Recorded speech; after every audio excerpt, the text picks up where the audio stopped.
All right, perfect. Let's do 14. Let's do that button. Do that button. In we go. Let's get logged in.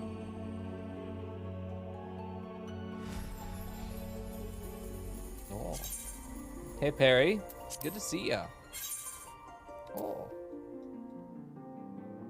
Let's move that over there. I hope you guys are having a good day so far. What is today, Tuesday? It's Tuesday. I'm ready for more MSQ. I don't know how much we have left before Heaven's Sword.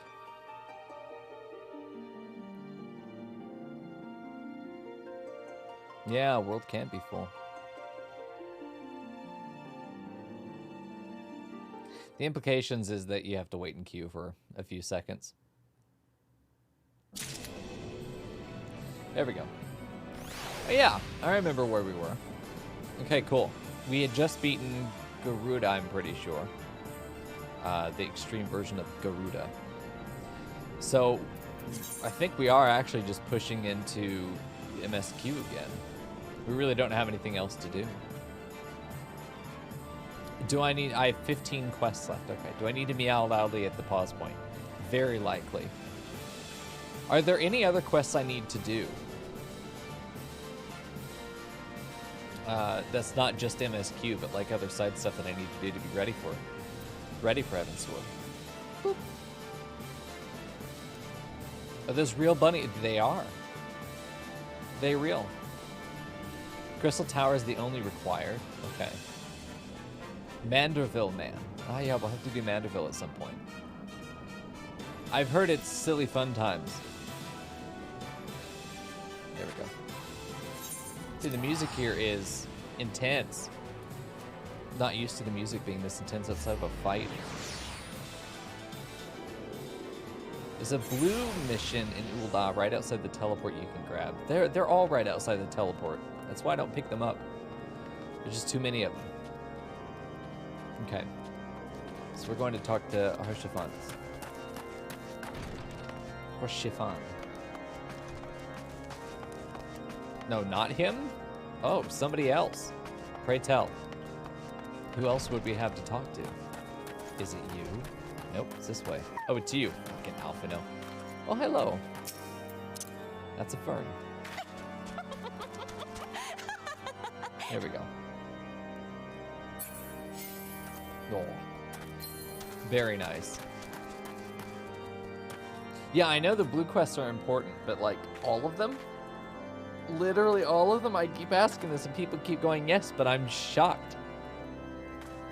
Actually all of them? Because I'll just go to every town and just scoop them up real quick then and just go blast through all of them, because if it's actually all of them, then you always take blue quests. Holy shit. Okay. Alright, Funkle. Damn, dude. I wish it showed on this map. Maybe it can. Maybe that's a possibility. No, I don't think so. Never mind. Maybe not. Okay. No, not there. It is on the compass, though. Fuck, they're everywhere. These aren't the blue ones, though. I do need to finish this, though. It's a level 47 quest. Oops. Okay. The only exception is the leave quest stuff in ARR, maybe. Even then, if you're starting new classes, they help. Yeah, I'm... Here's my thing. Here are the classes I want to play. Right here. The classes I'm willing to play, right there. The class that I'm only doing for the story is right there. That's it. The idea of having to level something from 1 to 50 something at this point makes me want to gouge my eyes out. Just because I won't have MSQ to boost me, you know? I'd have to like go actually grind or do leaves or something. That would be a nightmare. I'd have to do it offline. That's really what I mean. I'd have to do it offline. It'd be something that would not be great to stream. Yeah. Oh, hello, Murgo. I'm banking on... Goodbye. I'm banking on the MSQ and other quests getting me there. Dark Knight starts at 30, so it's less painful. Okay. The 1 to 30 part always felt like it was the roughest section because you just don't have anything. Unlocked. Yeah, Murgo? Who you summoning over there? Oh, God, I don't even want to talk to him, especially after seeing Alice being such a nice to read character. And seeing Garaha, we had it so good with Garaha. We had it so good with Garaha. And then we're back to fucking Alphino. This is like when you're coming home and you're like, hey, can we stop at McDonald's? Your mom's like, we've got food at home. This is the food that's at home. Just, I don't know. Ah. Okay. We'll do it.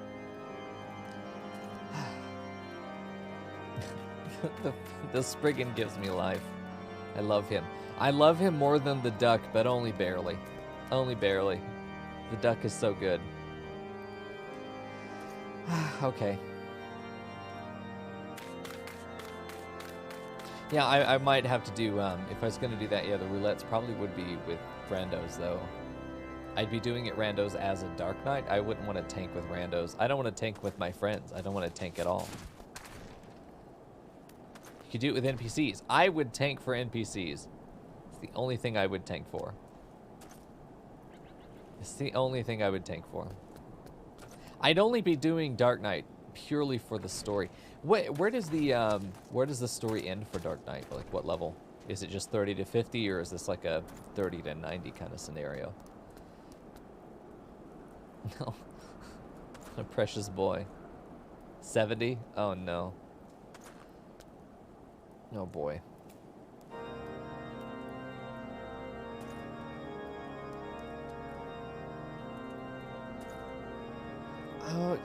You probably can't roulette with NPCs. I don't remember the restrictions on it. All classes have storylines that go up to 70. Oh. Okay. I can't remember if I'm ready, if I need to do Bard Quest, if I've done the 55 Bard Quest.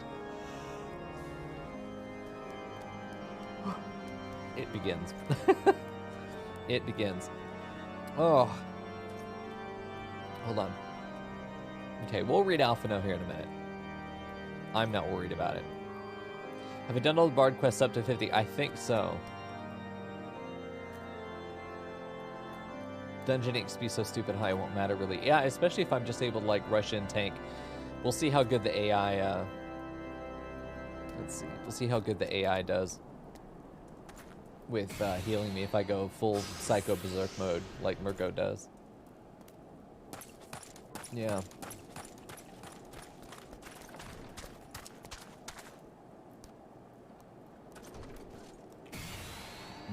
Interesting.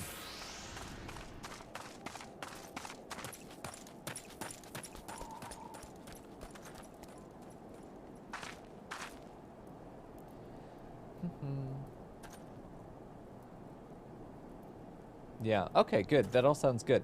Yeah, that sounds manageable. That sounds manageable. Oh, hello. Hey, Panda. Okay, cool. Let's get into MSQ then. Yeah. I'm very squirrely brained tonight. I'm not sure if we're even going to be capable of reading. We'll see. We'll see how it goes. It seems I was the swifter, Mico. You two, however, have arrived with time to spare, for our host has yet to make an appearance. Yes? Click. The murmurings about camp tell of some manner of trouble at the gates of judgment. In the Lord Commander's absence, I suggest we visit the place and find out what's afoot. We're waiting for somebody. Why are we leaving? Ah.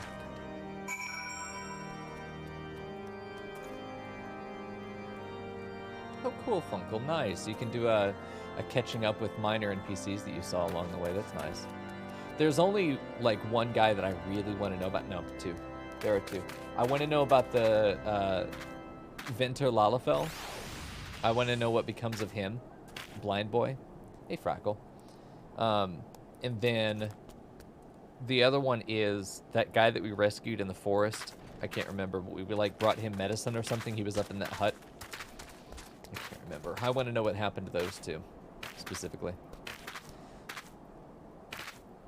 Most classes can't progress in job quests until after 50. Okay. I'm pretty sure. Let me check the journal. Complete Class and job quests, it's down. Archer up to 30. Bard.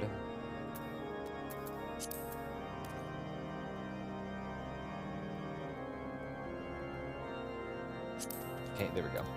I always have a hard time navigating. Okay, yeah, I did up to 50. As well for Dragoon. It's a shame I don't like the class. Yeah. I hope the Wine Lala gets one. I do, I really hope so. I'm just curious what he ends up doing, because it sounds like he gets like a new lease on life when we discover that we get back that old type of wine again for Bacchus wine. He seemed really optimistic about it, so I wanted to know if he actually, you know, achieves his dreams. He was so sad when we met him, you know, I wanted to be okay. Dragoon getting a rework sounds good. I didn't find it very interesting. Because it seems like it should be a class that's all about mobility and being able to jump around and stuff. But none of the jumping abilities make a difference at all. They either return you to their original position without making you immune in the process, or they're one way and they're not defensive at all. You know, they're either hyper aggressive, they're just attacks. I don't know. Didn't seem that engaging, or what I was hoping the class would be is absolutely not what there was. Red Mage is a better Dragoon. I've not heard that yet. I've heard Red Mage is very fun. I'm looking forward to Summoner because it's like, it's baby mode. And it's apparently a pretty mobile class, which is my concern with any of the mages, is that I have to stand still to cast. I can't go from playing the the active range DPS that never has to stop moving, you know, going into a class that's, you've got to constantly be thinking about when you're going to actually cast your stuff, because you're going to probably end up getting interrupted all the time for having to move. Yeah. I don't know. We'll see. There are a couple parts of each of the classes, and I'm like, nah. Make your party move for you. Yeah, I'm just gonna have Rian and Yiz yoink me every time that I need to get out of DPS range. You know, get out of the AoE. Well, it's your problem. You can yoink me or you can heal me. It's your choice. I ain't moving. I'm gonna be like a tree mage, plant my roots, and that's it. Start slapping bitches with my tree trunks. That's what I would do. Red Mage, Samurai, and Dancer are all zipping around. Black Mages can do that too, but it takes a load of effort to pull off without beefing it. Interesting. Yeah, I want to do Samurai just because I like the idea of big dick damage. Hey, bro. Yeah, it sounds good. I've heard that Samurai is one of the biggest DPS dicks in the game, and that sounds fun. I want to be top of the DPS charts whenever I play. I always want to be top of the DPS charts because I want to know that I contributed something. I have the easiest role. I want to know that I did it well. I don't have to think. I'm not like a healer that has to think about stuff and manage stuff. No, fuck that. I'm not playing a tank that has to worry about keeping aggro on stuff and keeping other people out. Fuck that. No, just let me shoot shit. That's it. Yeah. Anyway. All right, what do you got? The gates of judgment are much more than mere doors. They are the outermost layer of Ishgard's magical wards. If our first line of defense can be so easily shattered. Yeah, that would be concerning. Hello? Are you a Lalafell? 2 Lalafells in a chainmail trench coat right here. Yeah, I can't wait to be Machinist. I'm so excited about that class.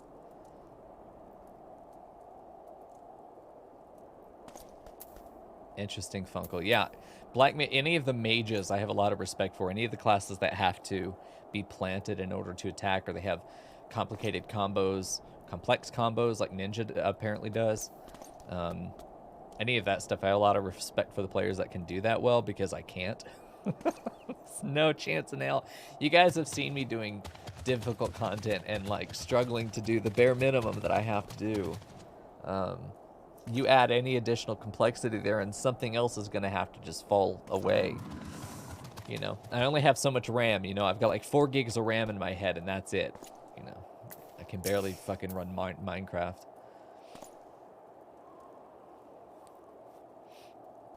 I bet that's fair for any class though, Funko. You know, you'll get used to a class and you don't really have to think about it anymore. I'm not there with Bard yet, despite the fact it's the only class I've played. Yeah.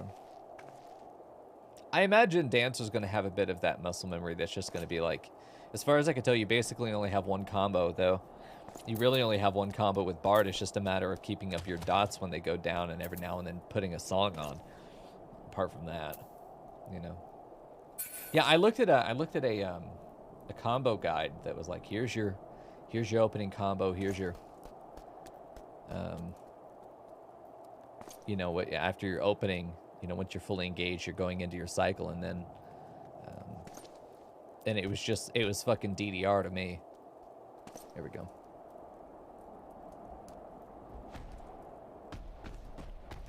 I don't necessarily like any idea that my combo's gonna have RNG to it.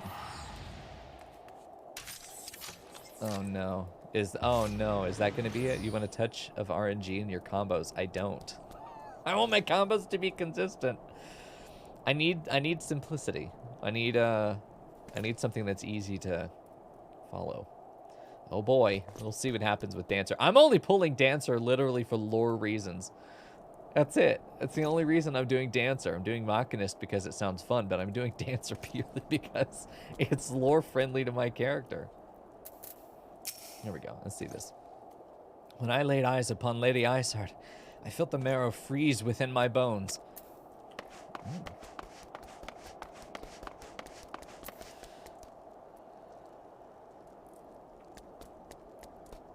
Red Mage is the class you play when you trust absolutely nobody on your team to do their job. They're ultra flexible. I've also heard that if you're going to solo content, then Red Mage is one of the best to do it with. I've also heard that about Warrior, and I think Paladin.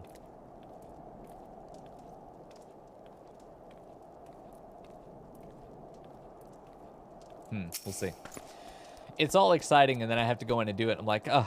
I'm probably just going to end up continuing to fall back to Bard because it's the only one that I feel like I understand at all. I feel like I understand Sage. Not Sage. Scholar. Because I have experience there as well. Up to like level 57, 58 or so. Gotcha. Yeah, I'm always interested in the challenge of soloing content. The idea that you could go into like Palace of the Dead or something and then clear all the floors on your own sounds pretty fun as just a challenge to do, you know. Yeah, we'll see. All right. Heretic scum, how dare they meddle with our divine protections? I shall rid our nation of the blasphemy, even if it means cutting them down one by one. It probably will come down to that. Okay. We need not fret over much. There are yet several layers of arcane protection that shield the city from invasion. Mother will be fine. Oh, we're not talking about fucking Miyun again, and we better not be. There we go.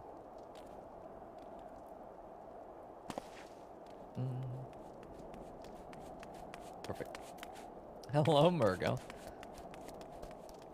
He's always up to some... I'm telling you, Murgo is a raccoon in a person's body.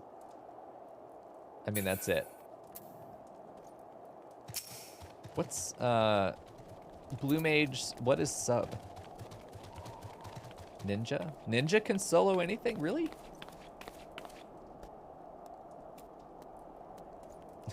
What is sub? What class is that?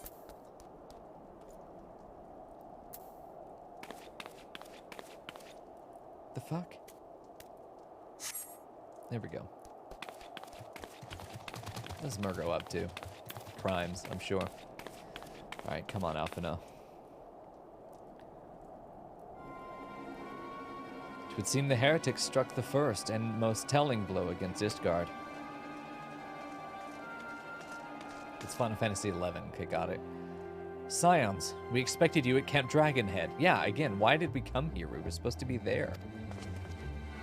My apologies. We chanced to hear that there had been trouble at the gates and thought it prudent to investigate the cause. Then you have learned of the heretics' treachery. Lady Ishgard led a force of her followers against our defenders and came close enough to dispel the first of our wards. But let us speak more of this back at the camp. Sir Emmerich awaits you.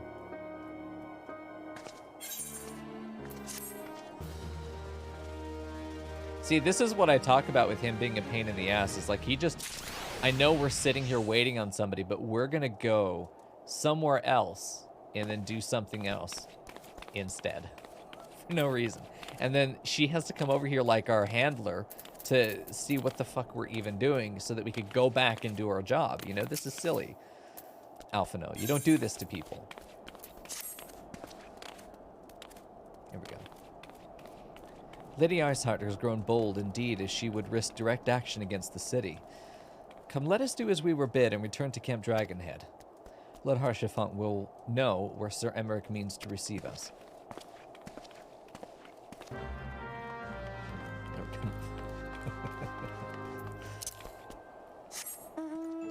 The Lalafell walk remains my favorite animation in the game, where they just kick out their feet in front of them. They're doing the can-can just to walk down the street. There we go.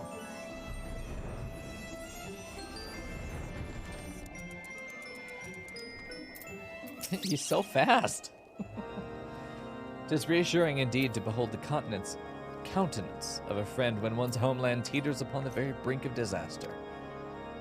Though a single misstep could send us plunging into the abyss, your heroic presence stokes the flame of courage within my heart.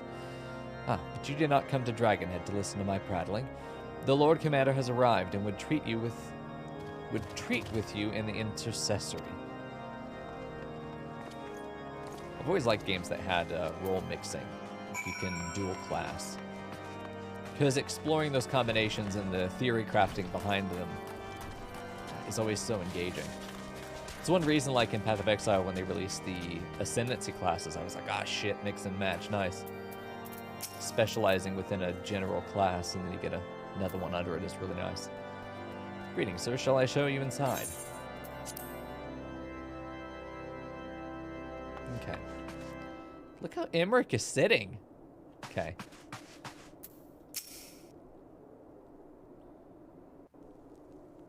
There was role mixing in 14? I thank you for coming with such haste, and apologize for my absence. Suffice it to say, Lady Iceheart and her heretics have much to answer for. Yes, we are but recently returned from the gates of judgment ourselves. Given the circumstances, we quite understand if you would prefer to postpone our appointed audience.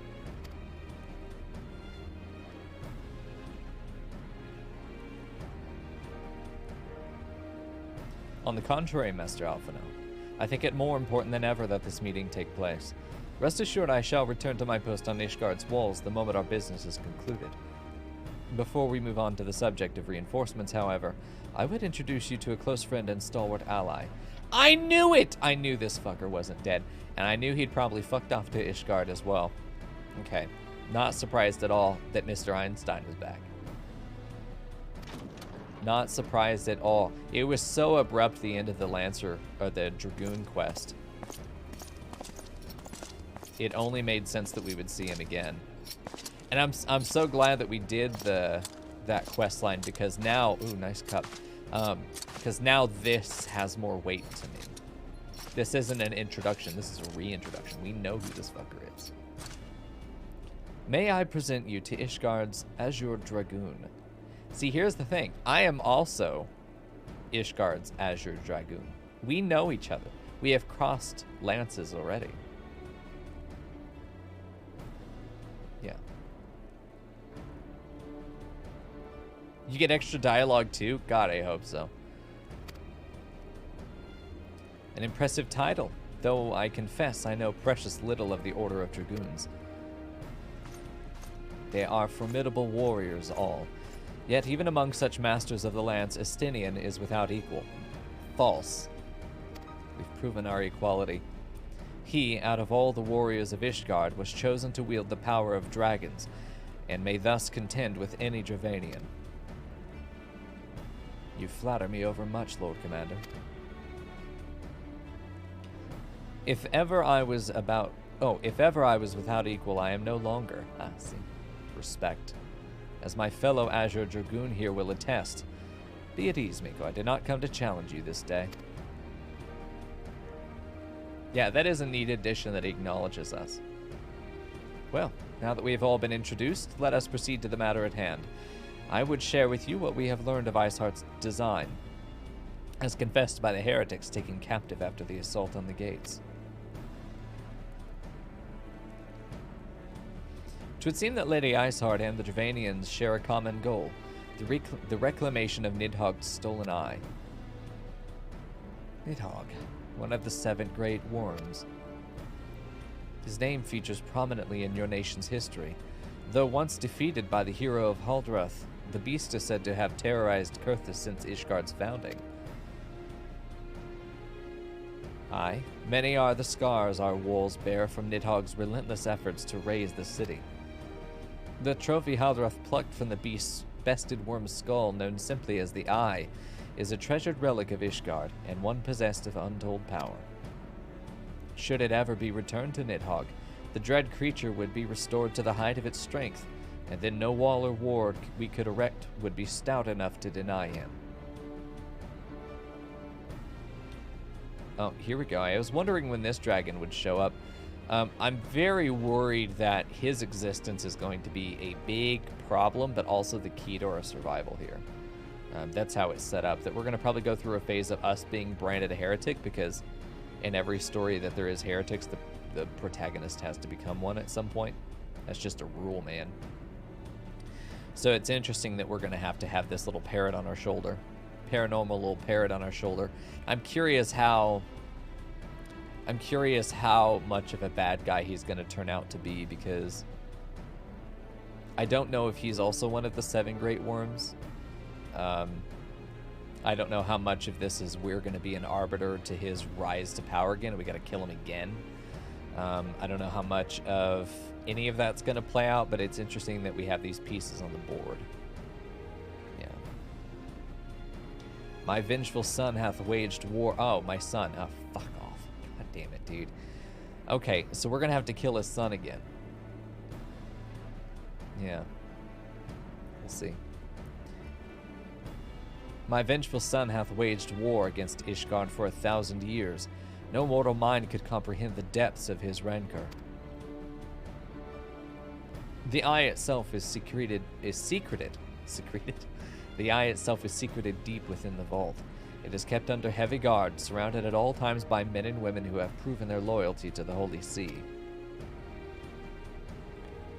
But though stout walls and sharp blades may suffice to discourage the heretics, the dragons are another matter. They are individuals within the Duranian horde whom an entire company of knights would labor to repel, to say nothing of Nidhogg himself. Nor does age rob them of their strength. Through the endless march of years, the dragons endure, patient, calculating, inexorable. You must understand, these creatures do not share our perception of time. And that is essentially true of the great worms. They who spend centuries in slumber only to wake and resume their campaign as if mere hours had passed. It has been 20 years since Nidhogg last darkened our skies. 20 years for him to gather his strength, and for us to bolster our defenses. And now, just as he seems primed to return, the heretics strike at the gates. You believe that Lady Iceheart is in league with the creature, then? Of that, we cannot be certain. Though we know the heretics covet the eye, we have been unable to determine their plans for it. Such questions aside, we must needs address the ragged hole their mistress has seen fit to rend in Ishgard's protections. Jesus. 'Tis a weakness the Dravanians are not like to leave untested. So it would seem. You have described your plight in admirable detail, Lord Commander, yet I cannot help but wonder at your candor. Why share such sensitive information with us? I shall speak plain. Ishgard has need of allies, and I would have you bolster our front lines in readiness for the coming battle against the dragons. This much I expected.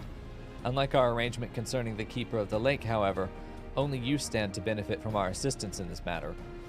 I fail to see why we should intervene in a conflict which concerns only Ishgard and Dravania. Hey, Snake. When the Eorzean Alliance requested Ishgard's assistance during Operation Archon, you refused us. Does it not seem grossly unjust to demand that we now risk our lives in your private war? I make no attempt to defend my country's conduct. I only ask that you consider what would follow were Ishgard to fall. Having razed our city to the ground, the Horde would have little cause to linger, and most would return to their lairs in Dravania. Soon thereafter, the ruins of Kurthus would be buried in snow, and the land would soon be overcome. What? And the land would become the sole province of beasts and beastmen. Until the Garlean's arrival. That is, for you may be certain that the Empire would not hesitate to claim Kurthus. They would not even have to draw steel.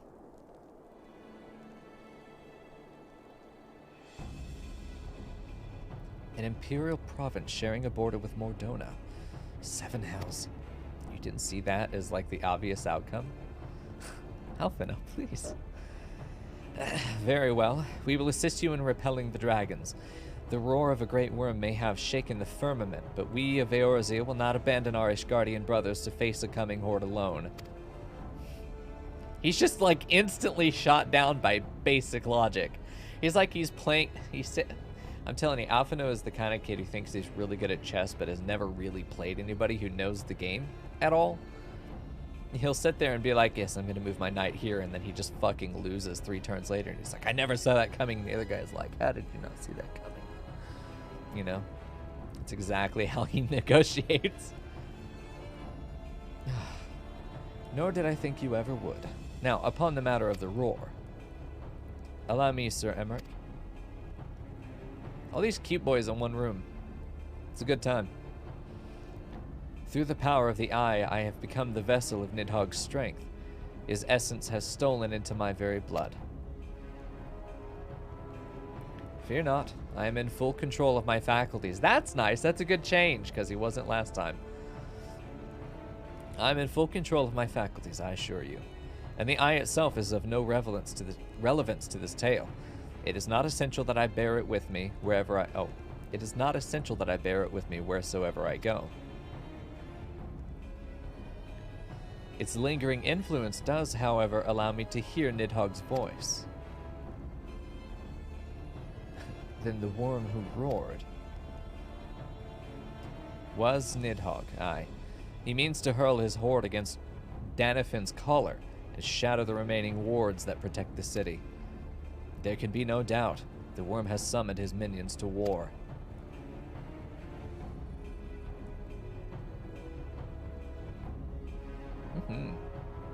It's really cool to see Estinian again because... Oh, hello.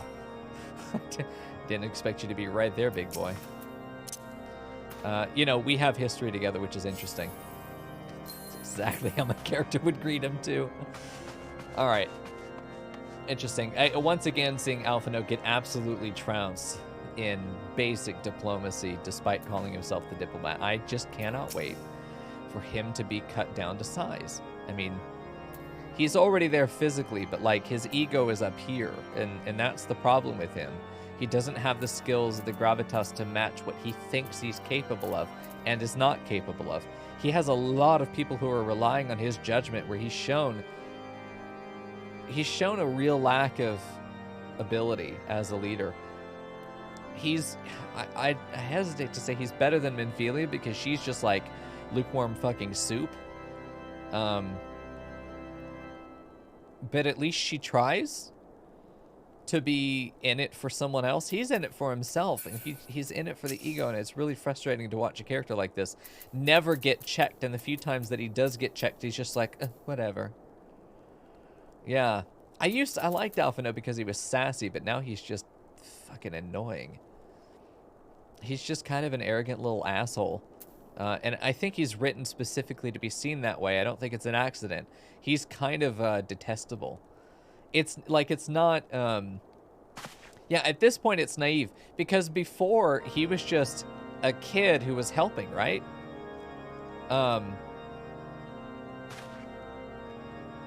He was just a kid who was kind of helping out. He was kind of a dick about it. But, you know, that was his personality. Take it or leave it. And we could just leave it. We could just ignore it. It doesn't matter. He is actually helping, but now he's taken real power. He has real people's real lives on the line, you know, within the context of the game. There are stakes to him in his decision-making and his diplomatic abilities. There are stakes now. There are consequences to his failures, and to the way that he treats people. And I think he's too naive to not be taken advantage of. And I think every time that we see him actually go to spar with somebody who has real experience in this position, he ends up flat on his face every time. Like, narratively, I'm expecting him to get knocked down a few pegs. I think it has to happen, and it's how he's being set up is to fall. Yeah, and I feel like he has a big chip on his shoulder because his granddad was so important and powerful, and almost like he thinks that rubs off on him, like he's inheriting both the burden and the gravitas that his grandfather had. But like, Alice is almost the opposite side of that extreme, where she is unwilling to... It's almost like she's unwilling to see her own power because she reveres her grandfather so much that when she sees him in the coils of Bahamut, she just is like head over heels chasing after him rather than making her own decision. She's just chasing him, right? Not that that's necessarily a problem. We have two opposites of the same problem, or the same two extremes of the same scenario, where the answer is for him to cool the fuck down and for her to... Both of them need to grow up, but for different reasons. Hers is a lot more endearing, though, because she's not hurting anybody else with her naivety. You know? She's just looking for answers and finding questions and chasing them. That's endearing. With him, he's causing all the problems in his life. And that gets frustrating to watch after a while, because at some point he needs to have a reckoning. He needs to have a reckoning that his behavior is not acceptable, nor is it going to function like this forever, because he hasn't been really challenged yet. He's not had a real challenger. He's not had a real dilemma to face. You know, when you're leading people and you're in charge of other people, no matter what scale that is, you're going to deal with the gray zones of ethics. You're going to deal with situations where the systems and the laws don't match the needs of the people, and you're going to have to make decisions. And Alphino doesn't seem to have a lot of respect for anyone's authority but himself. And he seems to like to wield power, but he doesn't really know what to do with it. He is overly fond of tapping us into whatever little errand he needs to run, instead of just having someone else go and do it. And they've even made comments of it in the game, other characters saying about, I can't believe you're just running this petty little errand for Alphino. Yeah, I know. Neither can I. I would tell him, no, find an assistant or a secretary to solve this problem for you and go run over and pick this thing up. Why am I, who is like, it's always when it's convenient for them, I'm the warrior of light and I'm magical and I can solve any problem. It's convenient for them. But then, like, when I need to fuck off and go do my own thing, no, we need you to go do this little thing. You're just an underling. I have the authority here. I don't know. It's just, I feel like we're being used, but we just go along with it the whole way. I'm wondering at what point we are going to have more autonomy, but I wonder if that's just not going to happen because we are silent protagonists in a video game where doing errands and chores for other people is the gameplay. So I don't know. We'll see. Yeah. I don't know. I just think that Alphino is a thorn in the plot right now. I need him to get on with his character development so he gets to a point where we can care more about him, because everyone right now is trying to solve problems. He's not. He's trying to keep control, and there's a big difference between a leader and a boss, and he's just really bossy. I don't know. I'm not fond of him anymore. You couldn't tell. Yeah. We'll see. Okay. Well, let's keep going. Though the circumstances are far from ideal, this desperate endeavor will at least provide us an opportunity to bring the sister states of Eorzea together in common cause. Sir Emmerich was more ruthless in his negotiations than I had anticipated. He didn't respect his counterparty. I suppose must one give no quarter when one's home is at stake.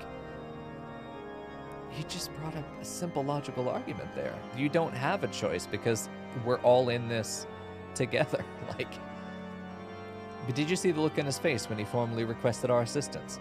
Though the Lord Commander has long campaigned for Ishgard to open its gate to outsiders, I suspect this softening of the Holy See oh my god.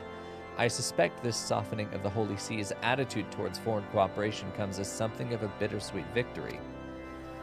The days ahead promise to be interesting indeed. No, child, look at me. We're not done yet. If we are to aid the Ishgardians in this war of theirs, preparations will have to be made, and soon. Before proceeding, however, we must needs return to the Rising Stones and make our report to the antecedent. Yeah, I'm worried what the Crystal Braves, like, half-dozen soldiers are going to do here. I don't know if it's a situation, we've talked about this in the lore before, where if you look around, there are maybe a few dozen people in each of the settlements, you know, as far as, like, named NPCs and even unnamed meandering around NPCs. We've, you know, and the question came down, where is the rest of the city? Where are the rest of the people that live here? This is like a village at most. This isn't really a city or a city-state. There aren't enough people to validate it. And of course, they're not. It's the same issue that they had in Oblivion. But they're not going to go around and design all of these NPCs and give them walking routes and doing that. It's a limitation of the, you know, the effort budget, the labor budget of game dev, right? But still, narratively, you've got to wonder if there are compromises being made where, you know, one NPC that's actually walking around the city actually counts for a couple thousand actual citizens that would otherwise have been there running around. In Oblivion, that was the case, and I can't remember what the exact metric was. I don't remember if it's Todd Howard himself that said it either, but I remember there being someone on record that said, yeah, we designed the city with as much NPCs that would represent this many people. And then that's how many you get in basically each of the settlements where we populated it, still relatively. So the Empire, the Imperial City will have more people, more NPCs in it, but it would still only be a few dozen ultimately, you know? And then, of course, there's only like 7 voice actors for all of them. God, that must have been, man, a fuckload of work for those guys. All right. Let's go turn this in. So I'm wondering if, like, the Crystal Braves are not just a half dozen people, but if we are actually talking, like, a legion of soldiers.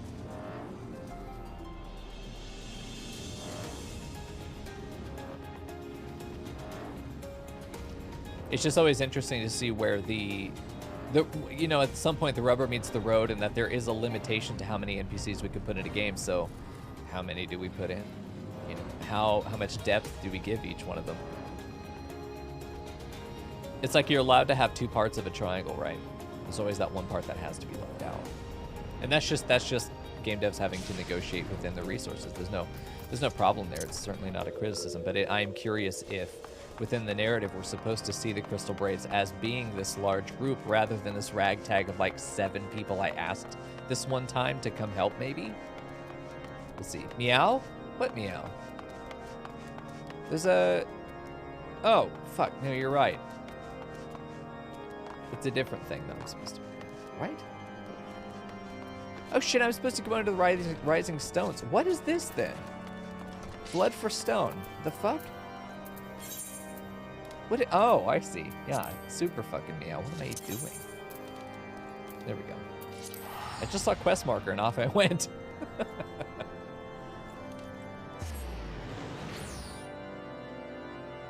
A few hundred was your understanding, Reagan. Interesting. I haven't, nice name, good deal. Yeah, I haven't seen anything in the writing yet that would suggest that myself, but I also don't talk to every NPC or read up outside the quest lines. If it isn't presented to me in the central quest line, then it isn't essential content, if that makes sense. There we go. Yeah, random adventurers plus some of the Alamegans. I know that for sure. I've been wondering, you know, some of these subplots that aren't really mentioned in the story that much after they're, you know, once they aren't functionally useful anymore, we stop talking about them, of course, just like in real politics. But the various refugee groups that have arrived, the Domans, the Alamegans, we haven't really talked about what is going to be the solution with these guys. Where are they eventually going to settle? What is eventually going to be the result for them? And we still have a lot that we need to see go down with Ul'dah, especially with their proposed change in government, which is going to be big, no matter which way that goes. But I'm just interested what happens with the Alamegan population when it becomes a republic and they start voting on things. Is the Alamegan vote going to be valid? If so, how does that shift the politics? Do we see an Alamegan become some elected official? Do they get shunned somehow, as has happened many times throughout the America's democracy? Various populations being or not being eligible to vote has been a big deal. I am very much looking forward to what's going to happen with the situation in Ul'dah. I'll tell you right now, it is pretty much the only storyline that really has gripped me. Everything else is pretty standard adventure stuff. The situation in Ishgard is interesting because there are complex politics at play, but it hasn't gotten to that point of being interesting yet. It's just Alphino being Alphino, and then everyone else is working around him, running circles around him, really. That once we see everyone else, the other city-states figuring out how to work with, and in some ways against Ishgard, those politics are going to be interesting, but I still feel like there's a fairly compact monolith of the three city-states being kind of one entity of Eorzea itself, and then Ishgard is kind of its own thing. And then I feel like all three of the city-states are basically going to have their own opinion. Except for what happens in Ul'dah, that may cause a splintering of the city-states that I would love to see, because I want more politics. I think the Final Fantasy, to me, the draw of every Final Fantasy game to me is not the adventure, it's the politics at play that we inevitably get wrapped up in. I love seeing those play out. So we'll see. There's a whole lot that could happen. It's too early to make any predictions on things. Not that the predictions are there for me to say, I was right, but rather to explore the possibilities of what could happen from this point given what we know and what's been foreshadowed. I'm very interested to see, because there are a lot of things that could happen in Ul'dah right now, and they all sound pretty exciting. So I'm excited to see those. The stuff with Ishgard hasn't really gotten to that point where there's going to be this mass fucking chaos going on. There is a single spectrum at play with Ishgard that is either they're going to be okay or they're not. Our fates are bound, so we're going to be okay or we're not. And it kind of just boils down to that. With the situation in Ul'dah, there are like 4 different main branches of directions that things could go in, and how they play out, not just the result, but how those things play out could be very interesting. I can't wait to see how that unfolds. So we'll see. Yeah, there are more politics in every expansion. That's what I've been told. I've been told that I'm going to really like Endwalker and Shadowbringer, and I cannot wait for that. I mean, I'm going to have to, but, you know, I'm certainly not downplaying anything. Heavensward already promises to be very, very good for the political intrigue, which I love. Hey, Redhead Turkey. Nice, dude. Nice name. All right, Menphilia, what do you got?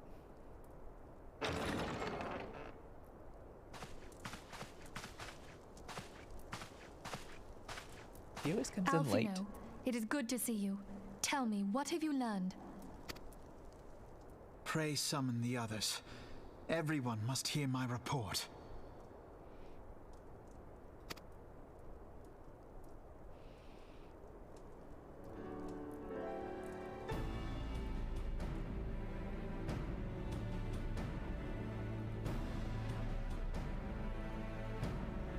Papa Limo. I can't take him seriously. That was very dramatic, I know. That's what he does.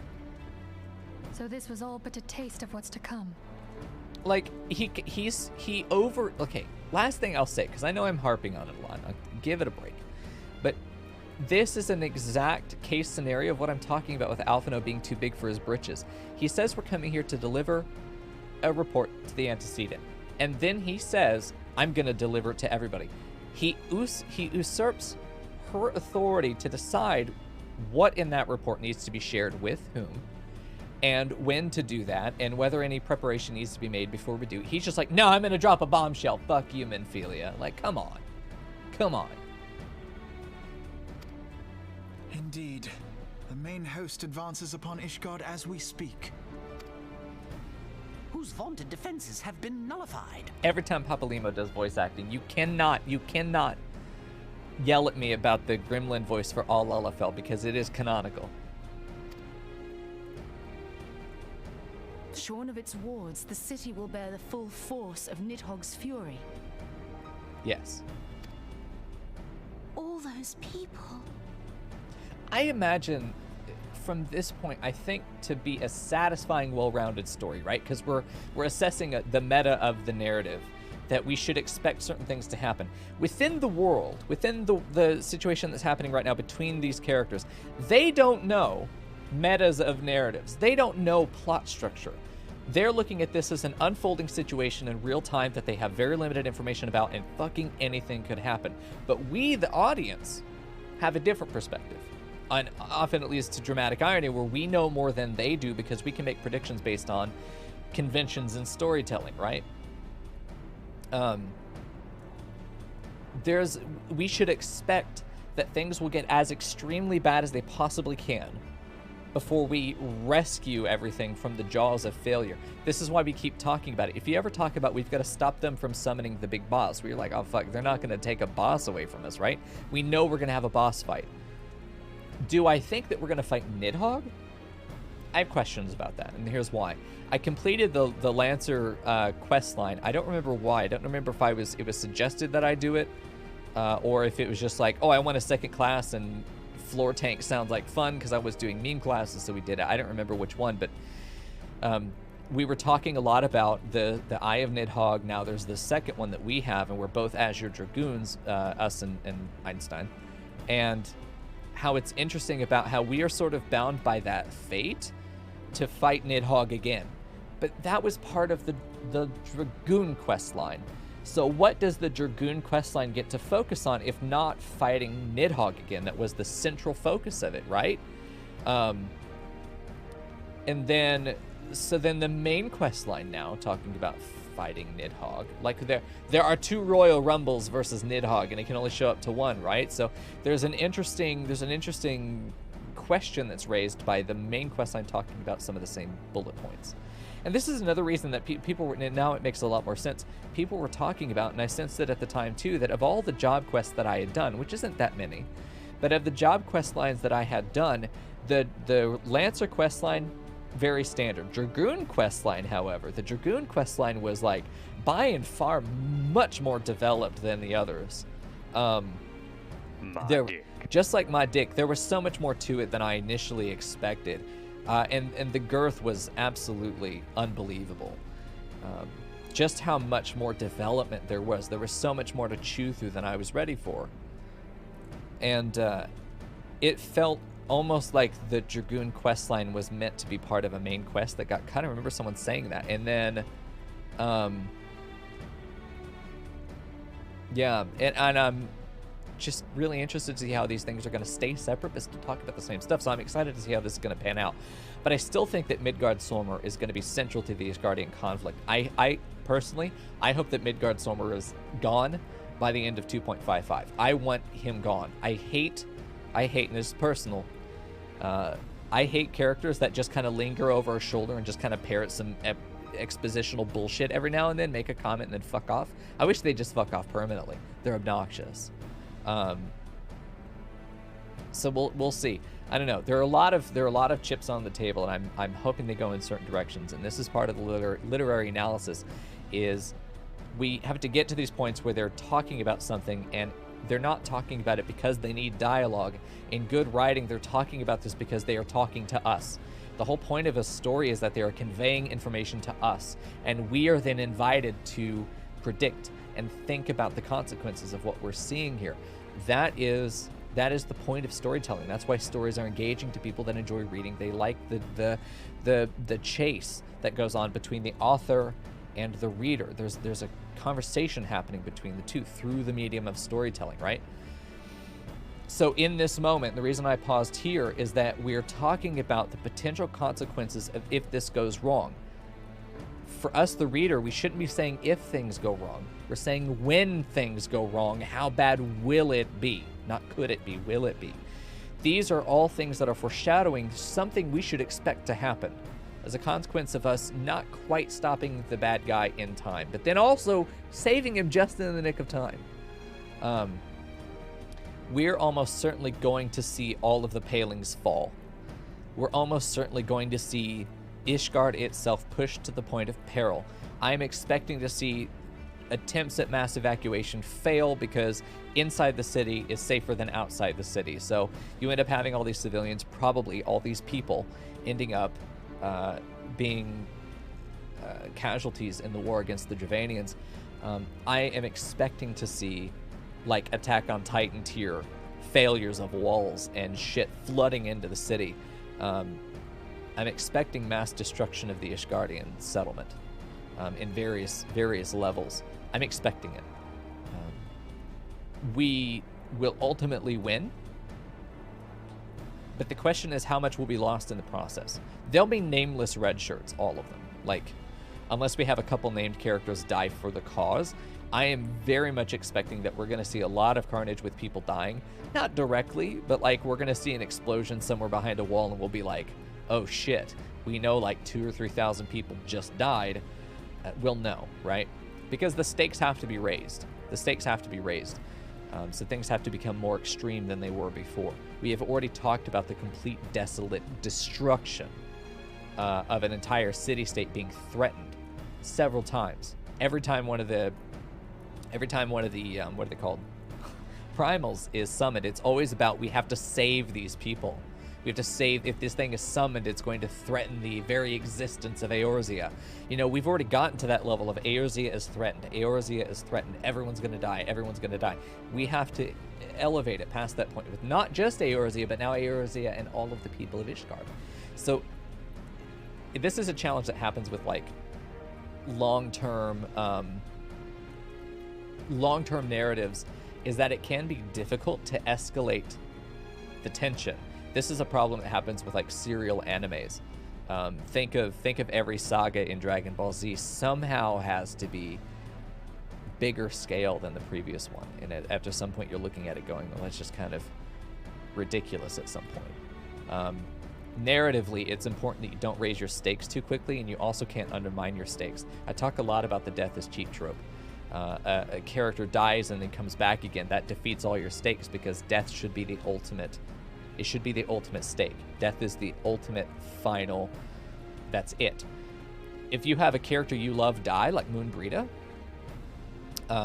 if you have a character that you really like die, and they stay dead, their death has weight. Their character remains beloved because we got just enough of them to like them, and then they were gone.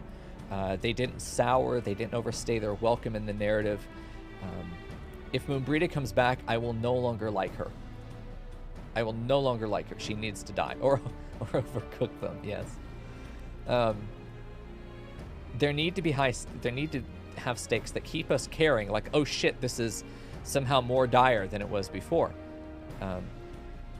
But at what point is just like, more people are going to die. More people are going to die is about the only way that you can continue raising the stakes after you've had one existential crisis. Not that that's a complaint at all, but it's an interesting assessment of how we have to continue making things more dire than they were somehow. So we're gonna see that, and this is what they're attempting to do right now. Getting back to the main point, that's what this whole line is about. All those people is we're establishing what the stakes are. Anyway, sorry. Alphino is right. The Dravanians cannot be allowed to prevail. If Ishgard falls, all of Eorzea will suffer the consequences. Then you agree that we have no choice but to intervene. For the good of the realm, the Scions of the Seventh Dawn and the Crystal Braves must join the defense of Ishgard. Yeah, we're always talking about how spread thin we are, just focusing on the bullshit going on in Eorzea. But now we've got to somehow spread ourselves even more thin. Potential stakes, that's fair, right? And that potential stakes. And this is where I think ultimately Alphino's sort of reckoning is going to come, and he needs one, as we've talked about it extensively. I think that he's going to continue to be an sort of heavy-handed boss, where he is commanding the whole of the force to be directed at this, But then he's going to stop paying attention to that, and then that's going to fall, and he's going to try. He's not going to be capable of juggling multiple crises. I think he's too inexperienced to know how to divvy up and delegate properly. He's good at bossing people to do stuff, but I think he finds himself running out of resources pretty frequently. And that's a problem of management. If your boss ever blames you for short staffing because you called out sick, that's their fault. That's their fucking fault, because their job is to manage staff. And if they are short-staffed, that is a failure to manage the staff. Okay? It's their fucking fault. You are not to blame for taking care of yourself. So don't feel bad about calling out, by the way. That's their fucking fault. And if you can afford to lose your job, remind them of that shit. Anyway. Sorry. Let there be no ambiguity about what has been proposed. We would be directly intervening in the war. That's something that we have allowed for ourselves, though, by making ourselves a truly neutral place in Mordona. But if all here believe the cause to be just, then to war we shall go. I didn't hear the Owoch. What? I didn't hear the Owoch. Oh no. There we go. Ouch. There The it path is. we now embark upon is perilous. For fuck's sake. But I pray you will walk with us to the end.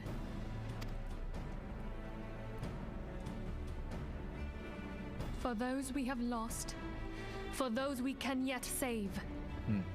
Leveraging the loss of Moonbrita here to say that, and not just her, but like, right, this should be fresh in our mind that Moonbrita just died, especially for her, is definitely who she's referencing. We're leveraging the death of a character that we liked, I would imagine most people liked, in order to say that there may be other named characters that I'm also willing to kill, player, if you don't do your job right, you know? The prettiest bun boy, I know. Then Our it little- is settled. I shall inform the council of our intentions and request that they contribute their own forces to the defense of Ishgard. A proper leader would have asked people's opinions for what do we think our next step should be. He would have consulted with Moonbrita, oh fuck, what's her name? Minfilia as well. But instead, he is just claiming this is what we do next. Everyone is expected to fall in line. Fuck. Since we can apparently hop DCs now, do I want a fancy bow? I will always take freebies. I will always take free content, especially if it's going to make me look better. I'm definitely down for fashion. Yeah, our Warrior of Light is just a Roman vagabond guy who just kind of was doing his own thing, living the street life and having a good time, dancing, singing, whoring himself around, and, you know, just making a living, providing entertainment and services to other people, right?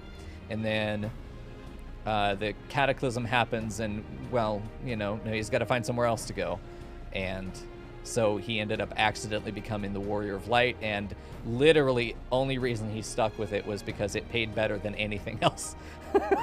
He made more money being paid to do the quest line than anything else, and I actually did make more money doing that than anything else I knew how to do at the time. So that's our lore. That's our Warrior of Light lore. It ain't glamorous, but it is, to me, it's very interesting. Which DC? Oh, we are on, I don't know what that means. I'm on Famfrit. I think Primal. I think Primals. Yeah, I only joined the Scions because they offered me money. That's it. I was just looking for, like, I was looking for bread. Primal. Okay, we're on Primal. And we're the Famfrit server specifically. Most of the community is stuck there. Turkey, you should join the, you should join our Discord and hang out. We do raid nights on Saturdays and Sundays, and we're working on the Coils of Bahamut right now. Of Bahamut. Yeah, it's just pretty good.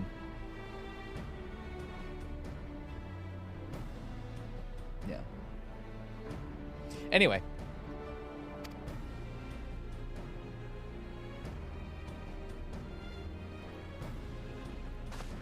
Is Rianje in the room? I don't think he's here. Well, he's not physically at this location anyway, though. He's at the Waking Sands, but still. I was hoping to see him. I may go talk to him soon to see if he has dialogue about Moonbrita. I'm worried about him mourning. Just think it's fair to check on him. I think these two are in a conspiracy. I'm worried about them. And he knows about it. These two are obviously covering something up. I think Alphino may even be responsible for it. He's at best ignorant to it, and at worst involved, and I think these two are in on some conspiracy. He's onto it. There's no other reason to have shown us that. We've also already seen, we've caught the, I can't remember his name. We've caught the leader of the Crystal Braves in a lie.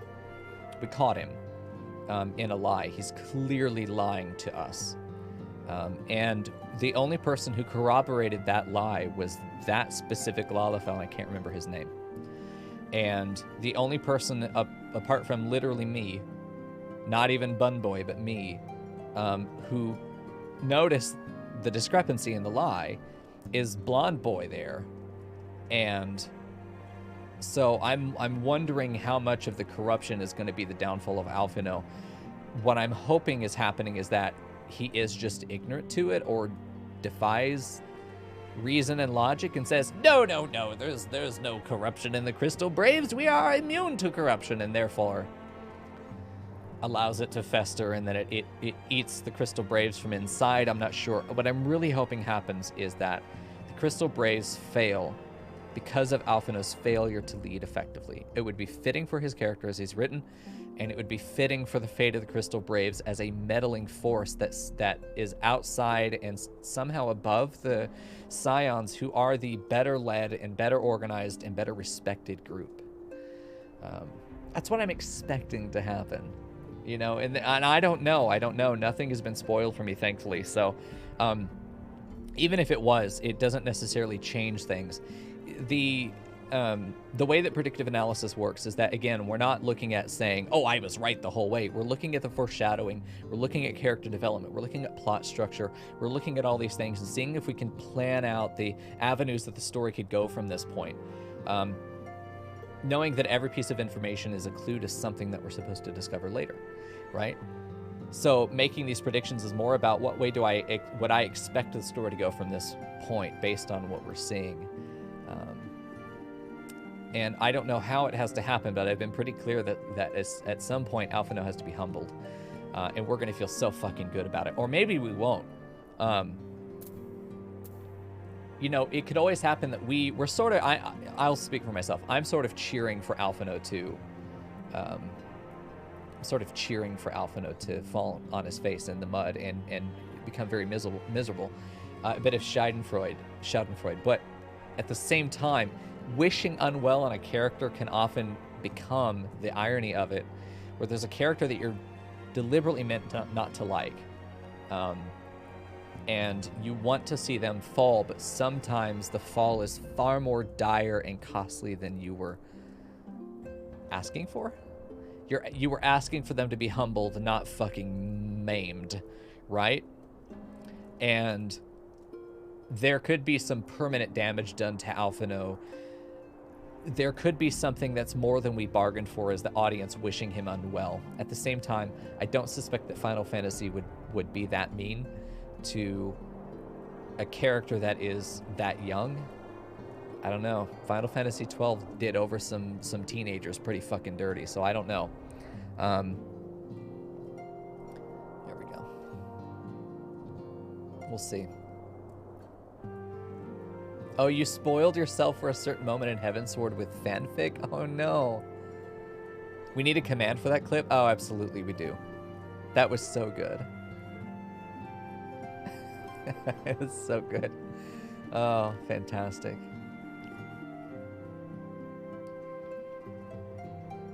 If you had to pick between, I don't know if you're asking me this, if you had to pick between Firewind or Moogles, what would you rather go? Fucking Moogles, of course. Moogles are the best, dude. Alright. Don't listen to Ondor's lies. Hey, Buckethead. Fuck's sake. I'm watching 100% playthrough of Final Fantasy XII right now just for background noise. Moogles are the best. I don't have any idea what that question's about, but if it involves Moogles, Moogles win. Good. I'm glad, Turkey. I really respect and appreciate the Final Fantasy community has been very respectful of not spoiling things. I expect things to get spoiled eventually, because it's the internet. I wouldn't be streaming if I wasn't open to that possibility. But here's the beautiful thing about predictive analysis: you could tell me exactly what's going to happen, and I could tell you exactly how we get here. And you would only be confirming suspicions in the most case, or if it was some kind of twist, it's probably that we hadn't seen the foreshadowing for it yet, you know? And, you know, if I can be like Alphino for a second, I'm too fucking smart when it comes to this thing, and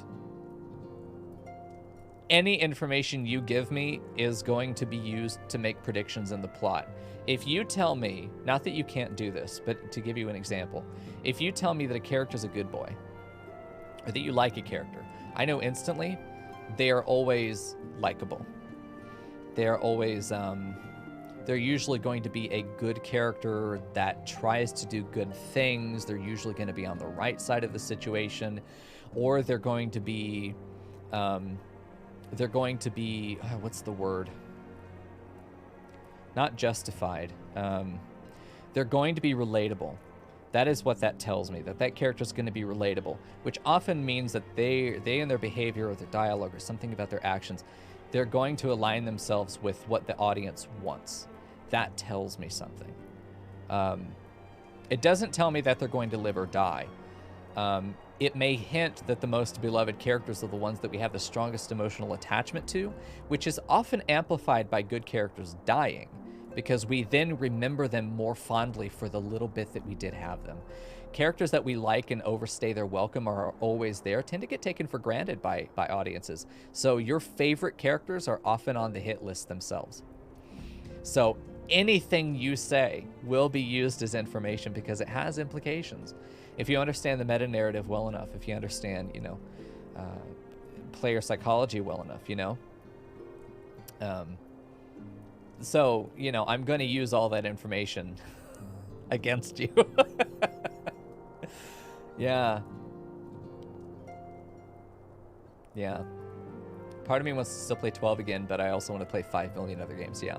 What I've turned to doing is that games I know I'm never going to actually play, I have been finding 100% no commentary playthroughs of those games, and I've fucking loved it. It's been so good. You can't use anything against me, Mico. I'm already dead inside. Oh, yeah. You guys aren't dead inside until you've read my writing. Everything I'm analyzing here is the stuff that I put onto my own narratives. The same kind of analysis I do with making sure that it's going to be good, nice, and fucking gut-wrenching the entire way through. It's going to make you feel some things. So, yeah, I still have ways of hurting you. Especially if I know you. I know exactly how to hurt you. You better believe I plan on it. Anyway. I have bid the Archons to travel to their assigned nations. I don't know if she actually said that or not. Should the members of the Alliance agree to pledge Grand Company soldiers to Ishgard's cause, our comrades will be on hand to act as intermediaries for the duration of the conflict. The small matter of persuading the Alliance leaders to grant such support I leave to Alphino. Mistake.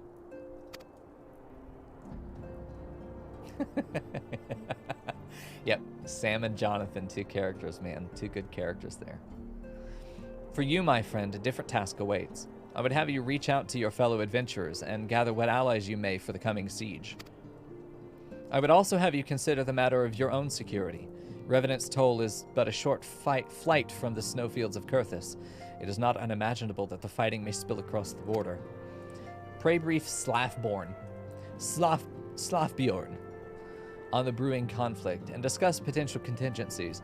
The frontier settlers must be prepared for aught that might wing its way over our walls. I only hope that such precautions prove unnecessary.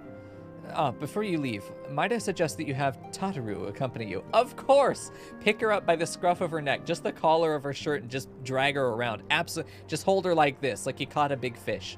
Except she's doing this the whole time. Okay? That's Tataru. Fucking love Tataru. She has a talent for administration and a firm grasp of the practical challenges we may encounter.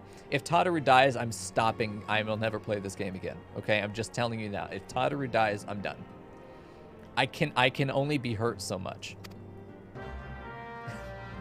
I can only be hurt so much if fucking Tataru has to die. There we go.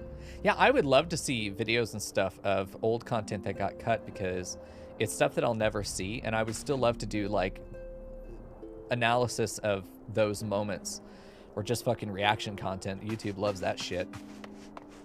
She's such a good receptionist. I think she's more than the receptionist. I honestly think Tataru is the heart of the Scions.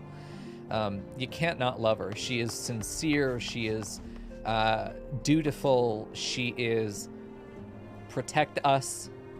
You know, she's just a sweetheart through and through. Like, she's just a genuinely good fucking person. She is a very well-braved kid. Oh, we have to tell Turkey about the headcanon for Lalafell. Here's my headcanon. You can't convince me I'm wrong.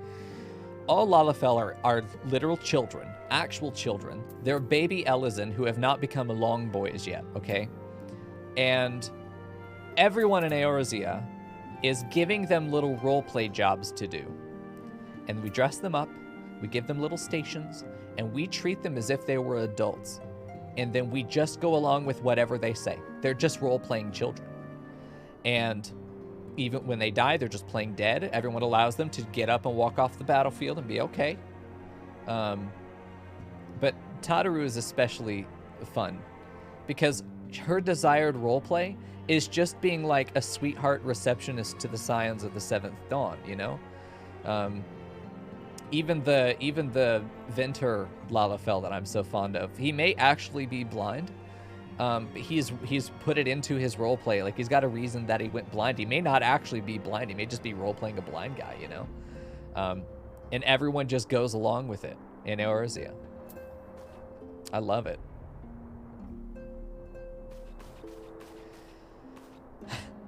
And also, everyone is voiced like a gremlin because of Papalimo. We are rather close to Kurthus, aren't we? It makes me laugh every time. We'd best see to our own defenses and take stock of our supplies. Oh, and we'll also need to have beds and bandages laid out just in case. A good receptionist is ready for any eventuality. Let's go, Mico. I have 101 things to discuss with Slavborn. Pick her up by the scruff of her neck and run. That's what I would do. Let her ride on your shoulder. Like a parrot.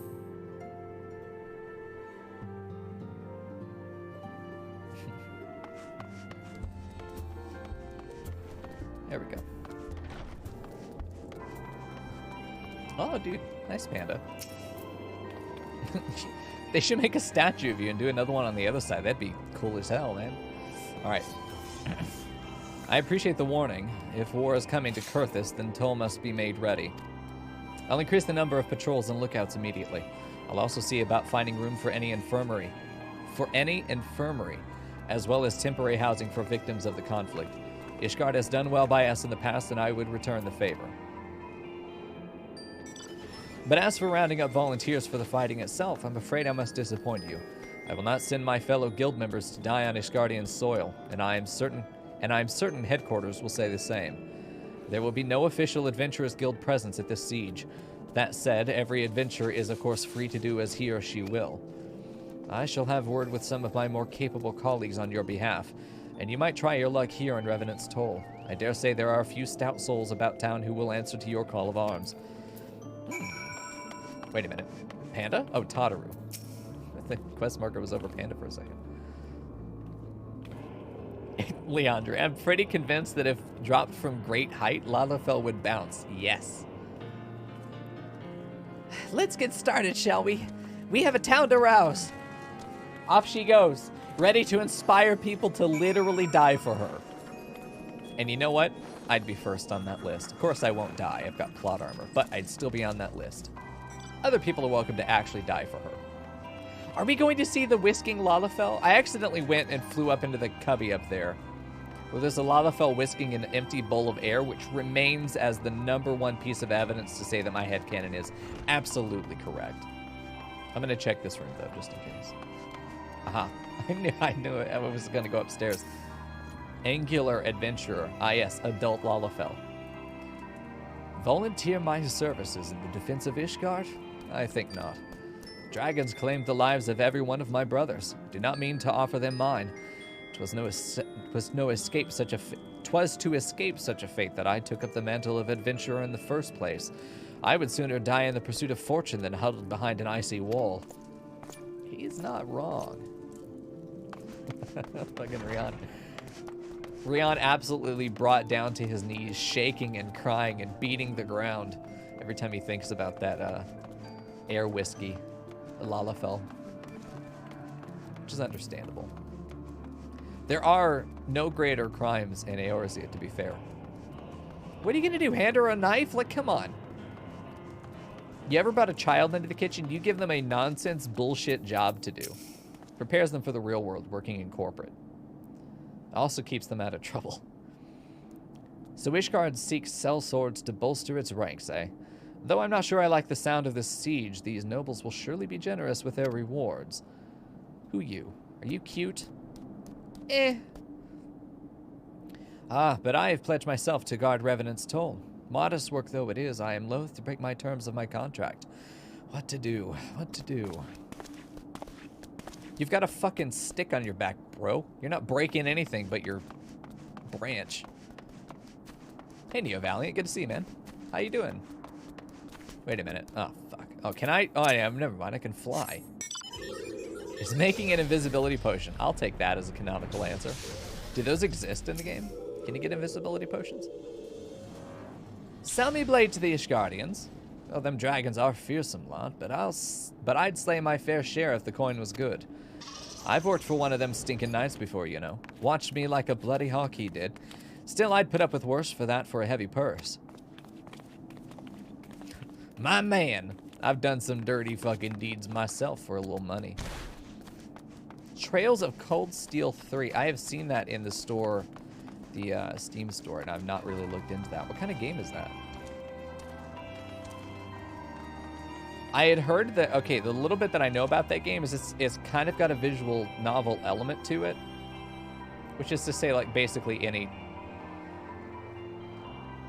game these days has a visual, it has dialogue. You could say Final Fantasy has visual novel element to it. That doesn't actually fucking mean anything. Sorry, that was not helpful. But every game makes you cry. I know that. Is it that kind of game? I love those kinds of games.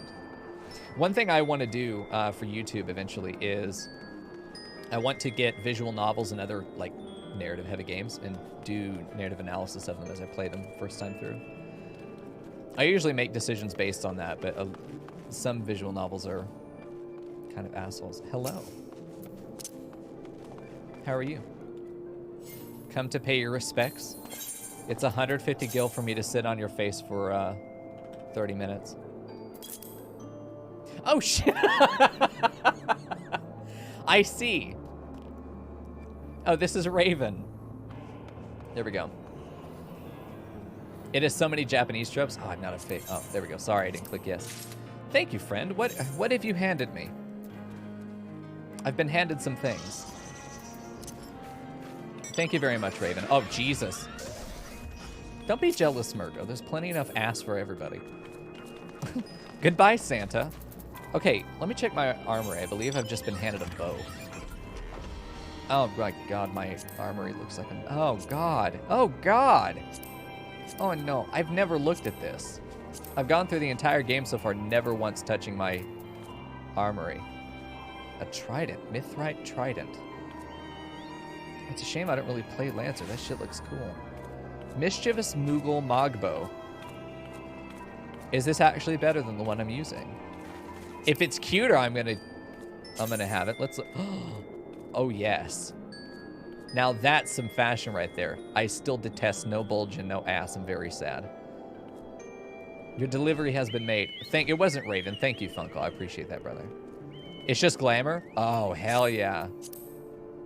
Nice. Okay, good. So let me get my actual bow, which I think is the... I don't know what I'm wearing. Hold on. Draw it? Yeah. No, hold on. Hold on. I'm dumb.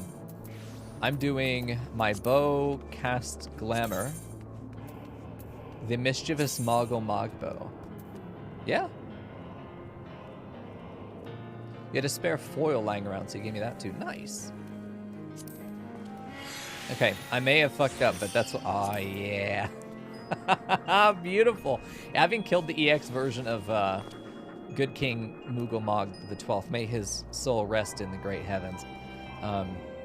I feel valid to be able to wear this. It clips my ear, but that's okay. It's a worthwhile sacrifice. It's a damn nice looking bow. I like the arrows. The arrows are bougie as fuck. Nice. Click Z. Okay, I've done it. Look at him. Nice. Maybe the Moogle will sing for me. I won't have to sing. Just let him do it. This looks like one of those Japanese bows. It's very heavy on the top side. This is like a Japanese longbow. Yeah. Get out of here. No, this looks very nice. I like the glowing element of it. That looks great. Thank you, Funko.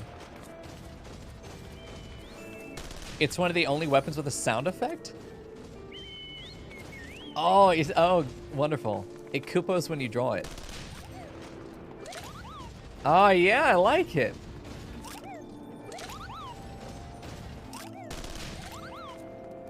Excellent. Hey, big boy. You got a fuzzy face. There we go. Yeah? He tried to dodge my kiss. It didn't happen. Mirko the Bush Goblin. Look at him. He's going to steal your fucking cash, man. There we go. That's fantastic. I'm here for the fashion souls. You know what I need badly is actually to glam this armor or get some new armor. I'm probably going to be wearing this for a while, but I need to sit down and glam it. Spare me your talk of glory and fame. I'm not the habit of volunteering for lost causes. I've survived this long by thrusting. Every time I see fucking the word trust, I say thrust. I don't understand it. I've survived this long by trusting my instincts, and my instincts tell me to stay well away from Ishgard. I don't blame you. They're telling me the same thing too, but I'm bound to the plot, so here we go. A spare Ramu foil. Oh, you should be able to use it immediately since Red Mages start at 50. Nice. I haven't unlocked Red Mage yet, but I'm interested. Red Mage, maybe Blue Mage for the meme. Oh, I can't wait for this, yeah. Ishgard sounds like she's in a right mess, but that ain't what I wanted to talk to you about. You have to read this with the accent. It sounds so weird reading it without the accent, but I also don't want to do the accent, y'all. I just don't. There we go. What are you trusting to thrust? Well, I need you to cast your mind back to that scuffle with the Empire out by the processing plant. A lad from Little Alamigo by the name of Will Red was there with the 4th that day, and I want to know if you've seen him since. Have you? No, I don't think so. God damn it, I feared as much. No one's bloody seen him. It's like the ground opened up and swallowed him whole. Yeah. But that ain't all. Around the time Will Red stopped turning up for duty, then black market weapons went missing from our vault in Ul'dah. So now, of course, half the Braves suspect the lad of making off with the goods. I think he was killed as a cover. Because you have to, whenever you have a conspiracy, there are traditionally like 2 or 3 levels of that conspiracy that you will have revelations of. You'll have, clearly we've discovered there's this conspiracy going on. But then we'll find out it's actually bigger than that. But then we might actually find it's even bigger than that. The idea that like, it goes all the way to the top. It always goes all the way to the top. You're never going to have a conspiracy that doesn't go all the way to the top because it has to have that level of drama. So I would not be surprised to find that you... I just have to show you. I have to show you. John Madden. Okay. If we have the progression of the... We have like the chain of command. Okay? This is our chain of command. This is our top, and this is our bossy bottom. Okay? We have somewhere in like the middle management area, okay? Someone's fucking around. But then it's either because, and this is like where Alphino is in charge of the Crystal Braves. There are people more powerful than him, but he is at the top of the Crystal Braves. Somewhere along the middle of the chain in the Crystal Braves is fucking around doing their own thing. But it's possible that they're still serving Alphino, but in secret. This is like the realm of what we know. And then everything outside that is the secret conspiracy, right? It's possible, though, that they're also fucking around in service of somebody else more powerful than Alphino who wants to go in and do something to him. That this is how this sabotage works.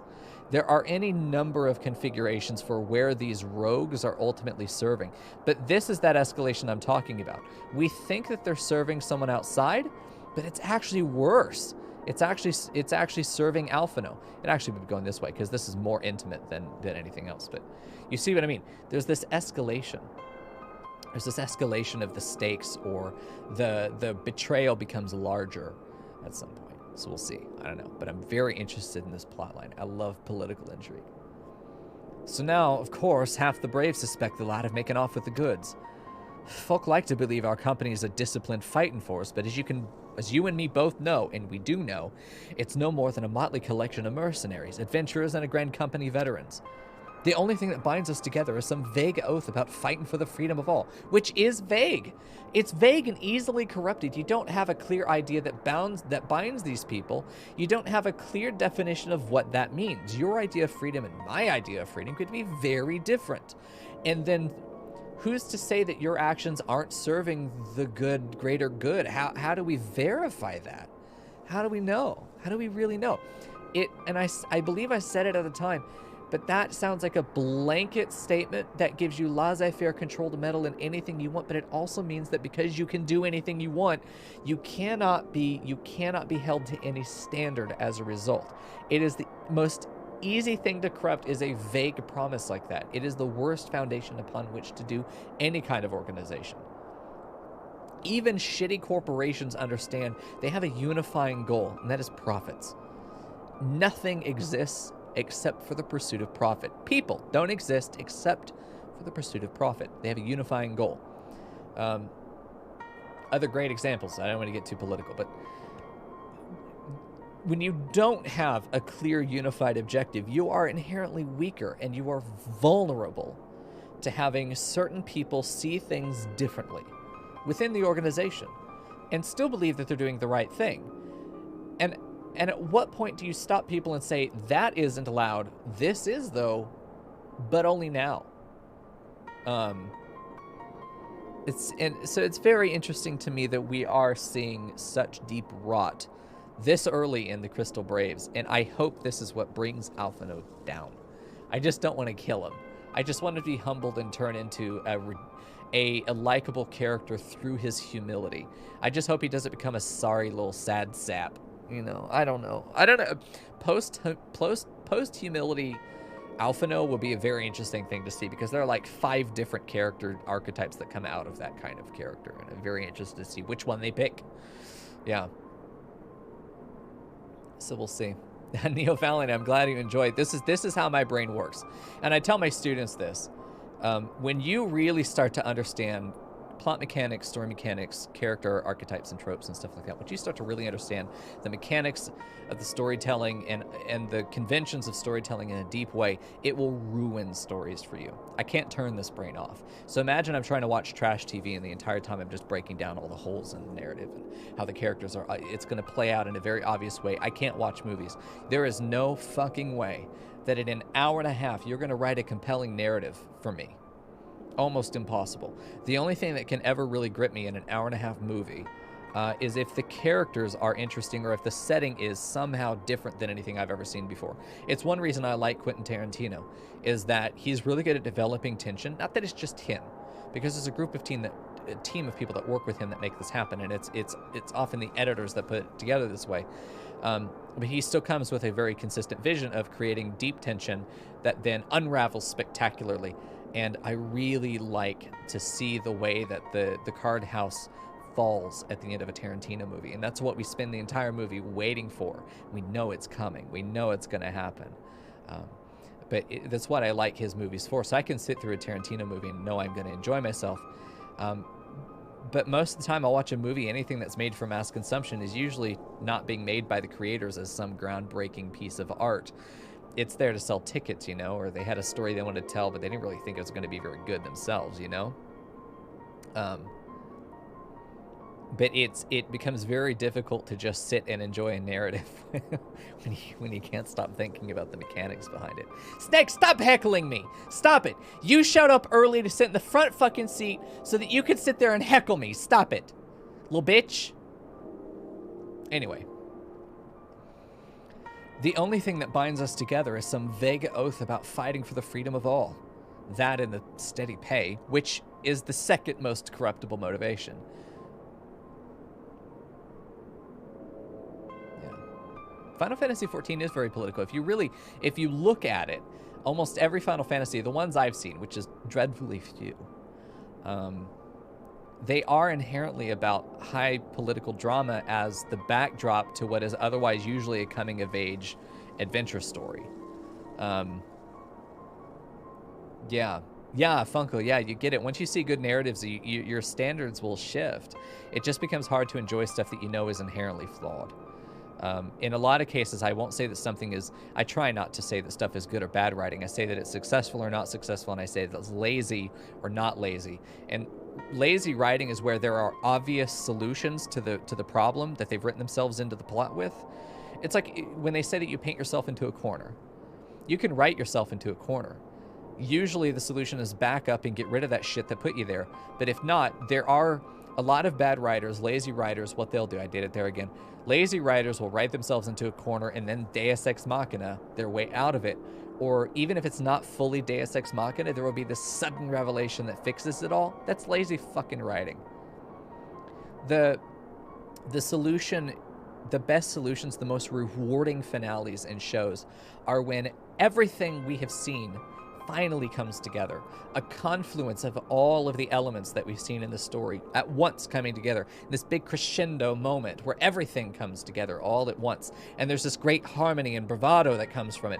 And it's deeply satisfying. It will shake you to your core when you get a really good story like that.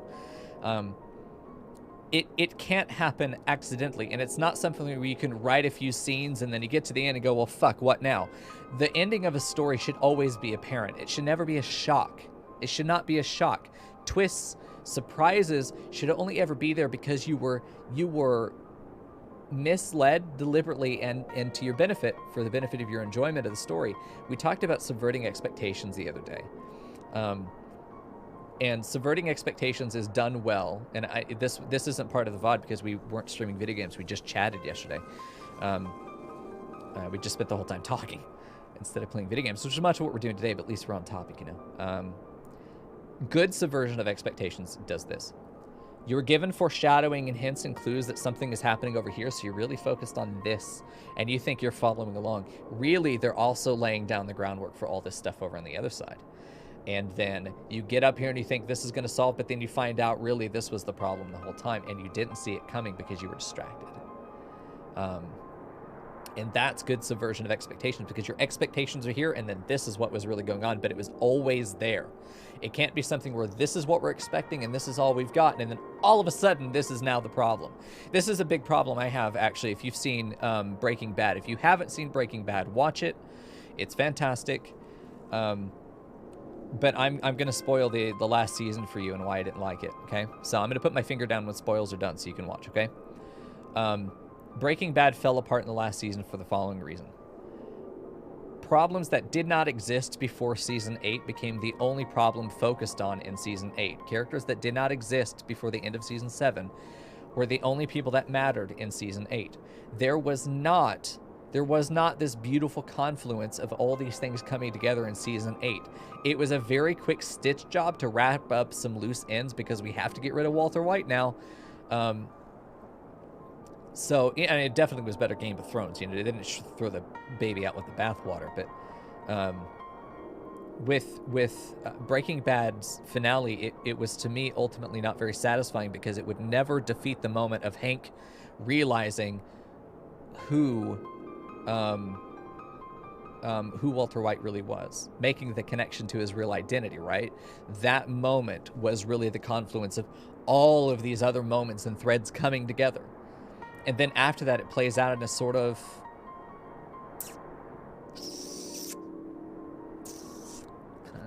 It plays out in a way that is... It should have ended shortly after that. There should have just been a standoff between those two as grand adversaries and then ended. But adding in the biker gang and adding in all these other new character arcs and having Hank die as a consequence of Walter's actions, as opposed to being the direct outcome of his actions, to me fell really flat. And it just was not satisfying to find that Walter White died because of some stray bullet wound. And it's a thing, and it's criticism. You don't have to agree with it, right?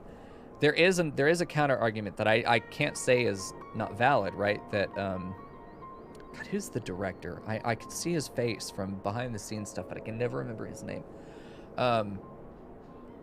Hey, the director really likes to have mundane things happen that end up being really important.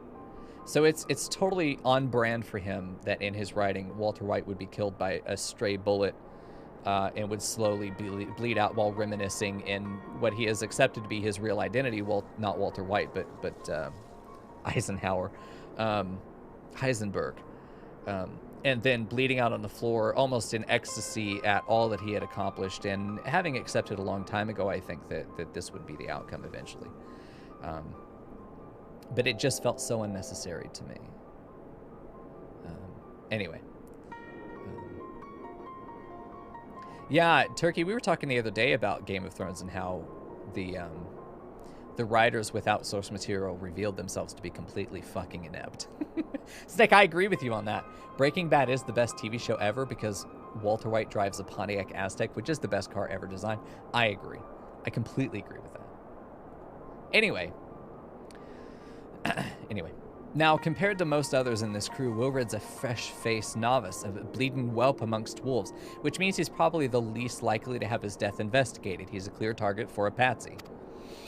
But the boy's got passion, and when he talked about being a guardian of Eorzea, he bloody well meant it, which means he probably volunteered himself for the most dangerous duty and made himself easy to catch. And a lad like him wouldn't rob us blind and bugger off like that. He ain't the type. He's the type to be the victim.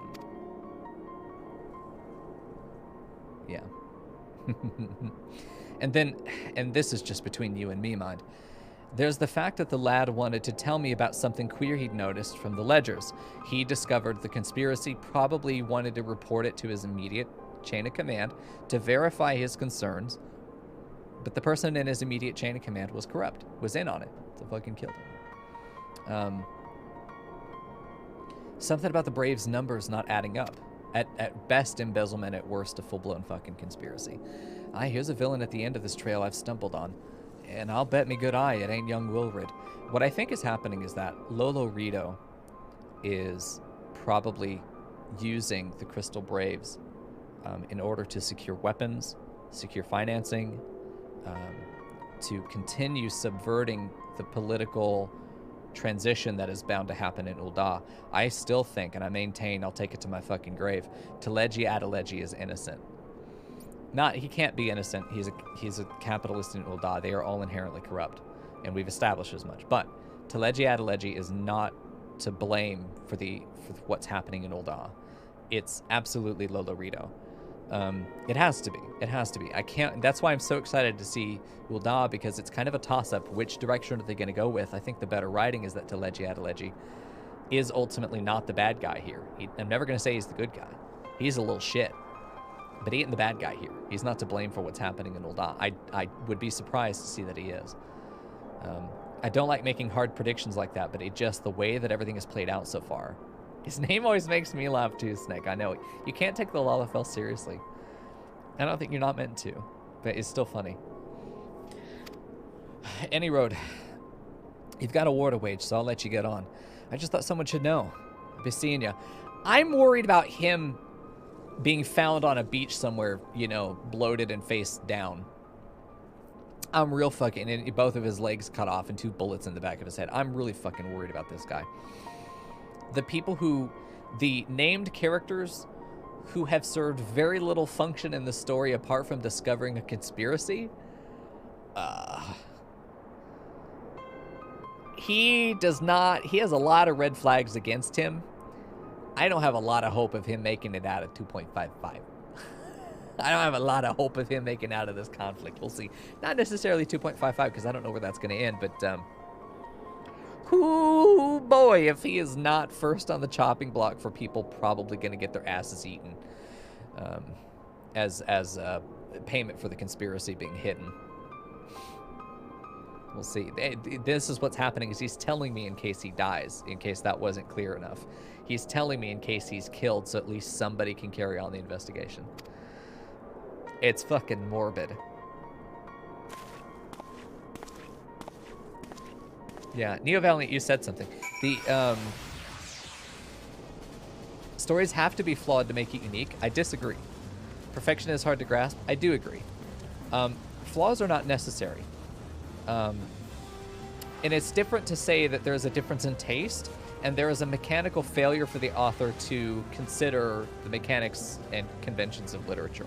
I say there's a big difference between those two things. If you're saying that decisions have to be made as part of art in order to make it what it is and give it its character, and that you not liking it doesn't make it bad, that's valid. However, lazy writing is always lazy writing, and it is the failure of the author not to do their due diligence with the creation of the mechanical plot. And that I will always call out lazy writing for what it is. So I think and it's not, I don't want to call it a splitting of hairs, but I think if I can be a little pedantic there. But I think there is a clear separation between the two that is worthy of notation. A cute bun if ever I saw one. You look like if cinnamon and chocolate had a baby, whereas I am chocolate and peanut butter. Every bun is ultimately candy. I like that you've color matched your clothing and your your hair and ears. Nice pink highlights too. It definitely works. It's nice. The fuck? Get out of here with that noise complaint bullshit, Harbinger Algamir. Okay. Anyway. I love that mount. That's just fantastic. All right. Tadaru, what do you got? She's so patient. She's waited out here day and night for me to finish talking to that guy. There you are, Mico. So, did you sway any hearts? No, not a single fucking person wanted to talk to me. Only one or two, well, added to mine that makes 3 or 4, not including Slafborn's friends. We won't have the largest company in the army, but I'd say one Revenant's Toll veteran is worth a dozen clanking knights at least. She's nothing if not spirited. There we go. Oh, I've been so caught up with recruiting that I almost forgot. There's been word from Alphino. Oh, there's always fucking word from Alphino. He'd sent an entire telegram just to go, "Pray come to me so I can tell you of my woes." Apparently, the Alliance leaders are convening in Ul'dah to discuss Ishgard's plight. Oh, going to Ul'dah. Nice. And they've requested your presence as usual. Ah, the cameraman is requested. Anyway, you best make your way to Ul'dah or you'll be late. Alphino said he would meet you on the Royal Promenade. Okie dokie. I hate Ul'dah as a city. I cannot wait to go back here for the, like, give me the littlest taste of what's going on here. Please. We can't not acknowledge it. Like, we can't go through this whole thing and not talk about the politics unfolding as they have been, right? Fuck off, Weeaboo Police 10. I hate those accounts. They're annoying. They're just like, it's attention seeking. Get your fucking bot out of here and let people play the game. Like, I know it's only one slot. In the grand scheme of things, it doesn't matter. Everyone gets on and everyone gets to play, so it doesn't really matter. Like, but it still annoys me. The arrogance to think that you deserve multiple slots on a server that is already constantly full just so you can have some fucking meme dude standing there doing nothing and wasting time. Like, fuck off. Anyway, that's my probably minority opinion. Put that shit on Reddit and farm down votes, man. Where am I going? Here we go. We're doing for an allied perspective. Oh, Jesus. I don't know how to get anywhere. Is that... Okay. Chamber of Rule.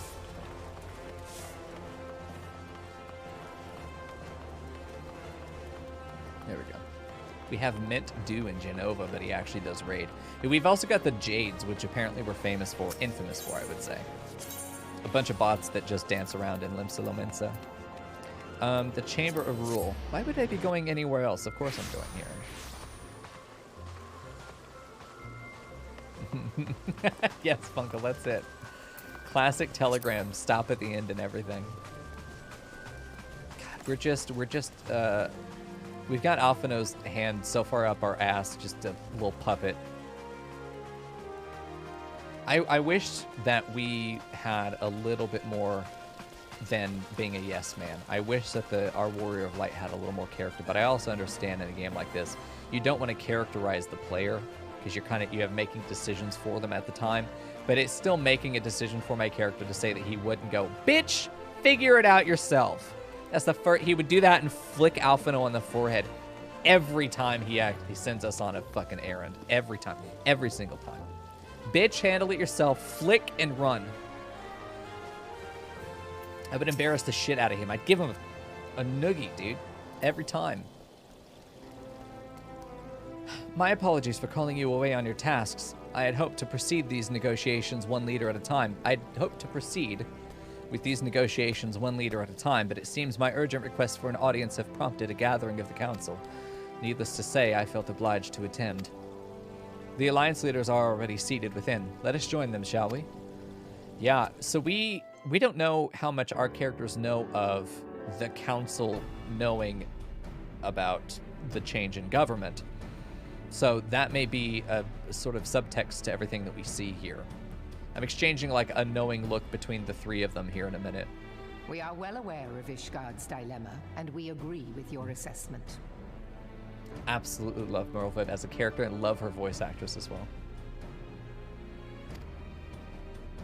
Then I trust there are no objections to the Crystal Braves' intervention. Uldar has not. Gridania does not object. The Crystal Braves are yours to command, Alphino. Do what you will. We shall pray for your success. It was my hope that you would offer more substantial aid than prayer. I know it is within your means. Ooh. Oh, honey bunny. You never make that argument. You never tell somebody what they can afford to do. Oh, Jesus Christ. Especially the three leaders of the 3 city-states that you are hoping to gain the favor of. You're going to tell all of them what they can and can't afford. Oh my God, I'm dying of cringe. Holy shit. Oh, good, Funkle. I'm glad to hear that. The character gets a little bit more character over time. That's nice. Yeah, Turkey, I remember seeing that at some point. You're just going to give us that stoic nod, aren't you? And he goes, where's the locker? Jesus. Just shove him in the Iron Maiden back there and be done with it. Holy shit. I don't want to click continue. Do not presume that you have knowledge of our every concern. The Garleans and the Beast Tribes are but 2 of many. We are not in a position to contribute greatly to the defense of Ishgard, not when our own homes are still under siege.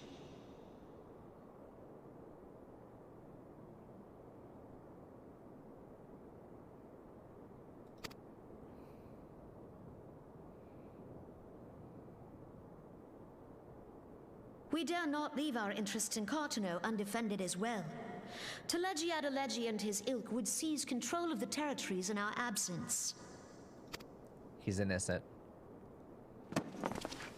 The enemy is at their gates, and you would cower behind yours? Oh my God. Stop. Oh, this hurts. This is exactly what we were talking about with Alphino. He is heavy-handed in negotiations. He has no tact. He has no experience. Why is he even at this table? He invited himself. Oh, God. The only likable angle is behind him because I could pretend that's Red and he's his sister. He's a teenager. That's not an excuse. He has been given power and command over people's lives. It is understandable that he is like this. It is not understandable that the world does not address the discrepancy between his capabilities and his status. He's passionate, but you can't. This is not endearing him to anybody. This is only furthering the distance between him and them. This is the worst possible route to go. He could just flip them off and walk away now and be like, "You're not my real city-states," and slam the door behind him. Like, come on. There's no redeeming quality to this. This is just a bad position. It's not bad writing. This is Alphino being Alphino. Predictably. No one is cowering, boy. We will offer what support we can. That word. That word. Very good. I'm glad he did that. But he did offer a concession here. Aye, support. A handful of men and no more. They're giving him a sucker and telling him to shut the fuck up. That's what they're doing. Would that we could commit more than a token force to this cause. Yet there are others to whom you might turn. The free companies ever want for work. Ah, yes, the free companies. They're not like to turn you down. I beg your pardon? You would entrust the survival of Ishgard to sell swords? Oh, God. He just keeps digging deeper. What are the Crystal Braves if not sellswords? Crises like these are the very reason why this alliance was formed. It is our duty to aid our fellow man. That does not mean they bend the knee to you, Alphino. Ugh. My duty is to my country and my people.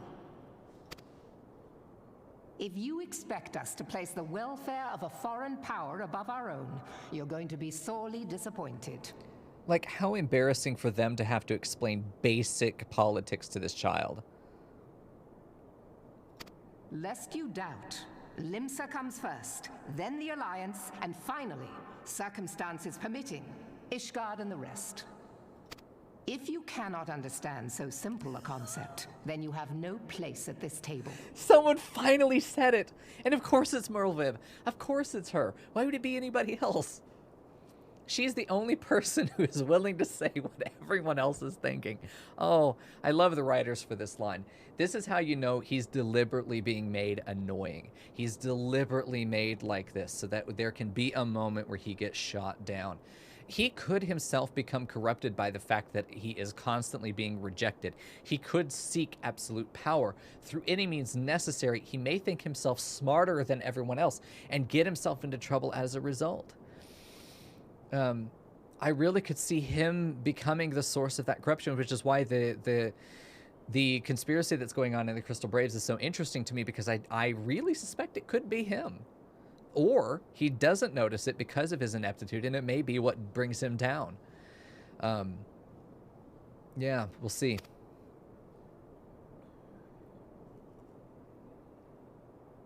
Forgive me, Admiral. I was careless in my choice of words.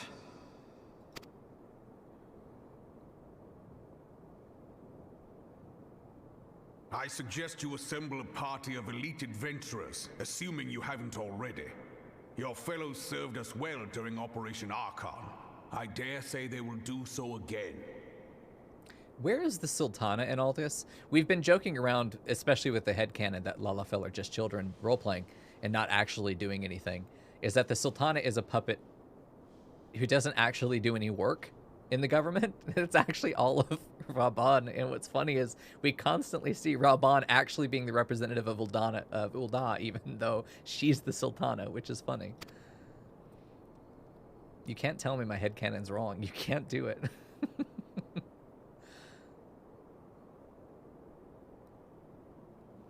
If I may, Your Grace, I wish to propose a redistribution of forces. She's here? If we entrust the security of Ulda to the Brass Blades for a time, we can dispatch a larger force to Ishgard.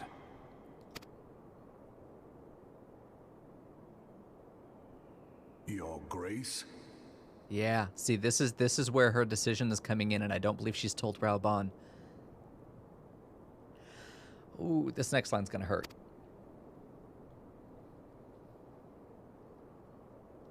Yes. Yes, of course. Do what you will. She has abdicated already in her heart, yeah. And now he understands something is wrong. If he didn't already. Beautiful. That was very well done. Look at her. Little tomato bitch.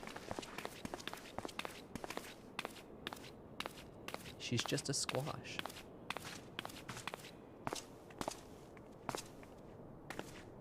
Is Her Grace not feeling well? To the best of my knowledge, Her Grace is in perfect health. I see. Carry on. It's weird to see like something resembling a human in this game, to be honest. She's just like Stacy, the actual secretary. Apart from her clothes, she's just like a real life human. I mean, look at Raban, the dude's chopped up meat.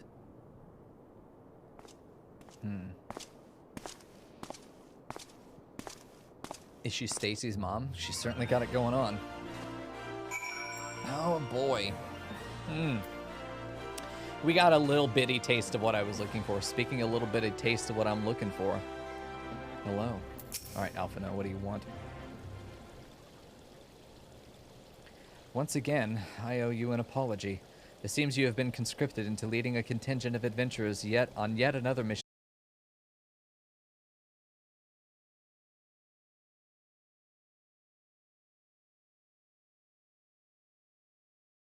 And Lord Harshaphant and Sir Emmerich to their fate. We must abide by the Council's decision, as short-sighted as it is, and strive to fulfill our roles as Eorzea's guardians. Captain Ilbert, that's the bastard. What news? The male especially, but the default Viera is so nice. I've always loved the way that the Viera were clothed. I would rock it for the rest of the game if it didn't feel like there were just other options on the table. Then the assault has begun. We have but this moment concluded our audience with the Alliance leaders. Move our forces into position. Your unit will join House Durandire at the Seal Vigil. Fuck's sake. Man the cannons alongside the knights, and thin the Dravanian horde ere they descend upon Ishgard. I will join you as soon as I am able. Oh, God. Do the Crystal Braves get infiltrated by Dravanians? And open the gates? And open the gates for the Dravanians?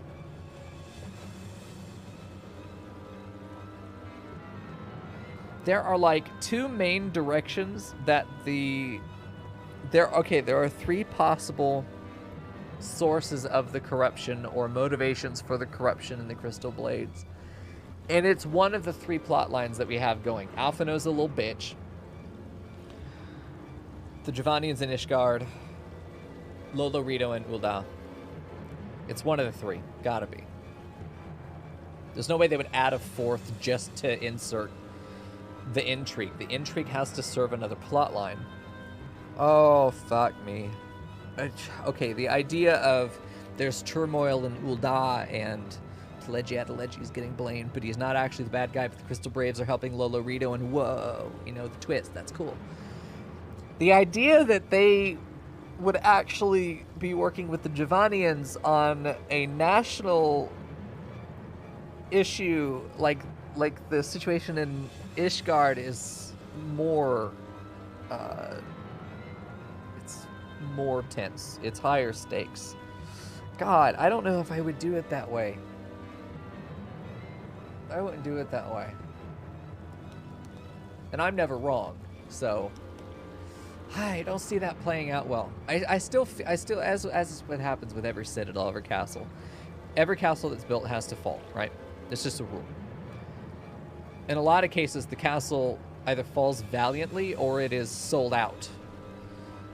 There's probably heretics in the midst of the Ishgardians that will bring down the walls, the palings, whatever they're going to call them in this game. God, there's so many ways this could play out. This is where I really start to like narratives, is when they're complex enough that there are multiple valid routes from where we are now. No matter what they do, it's going to be interesting unless they don't do one of those options, in which case I'm just going to be sad. And they go off and write my own fan fiction. Anyway. Mico, I would have you and your adventurer allies bolster the defenses at the Steps of Faith. Report first to Sir Marcelin at the Gates of Judgment, and he will direct you to where you are needed most. May the gods grant us victory. Hydalen's pretty fucking busy right now. We'll see. Hello, Lily, you little banana bitch. All right. Off to an allied perspective. Oh, boy.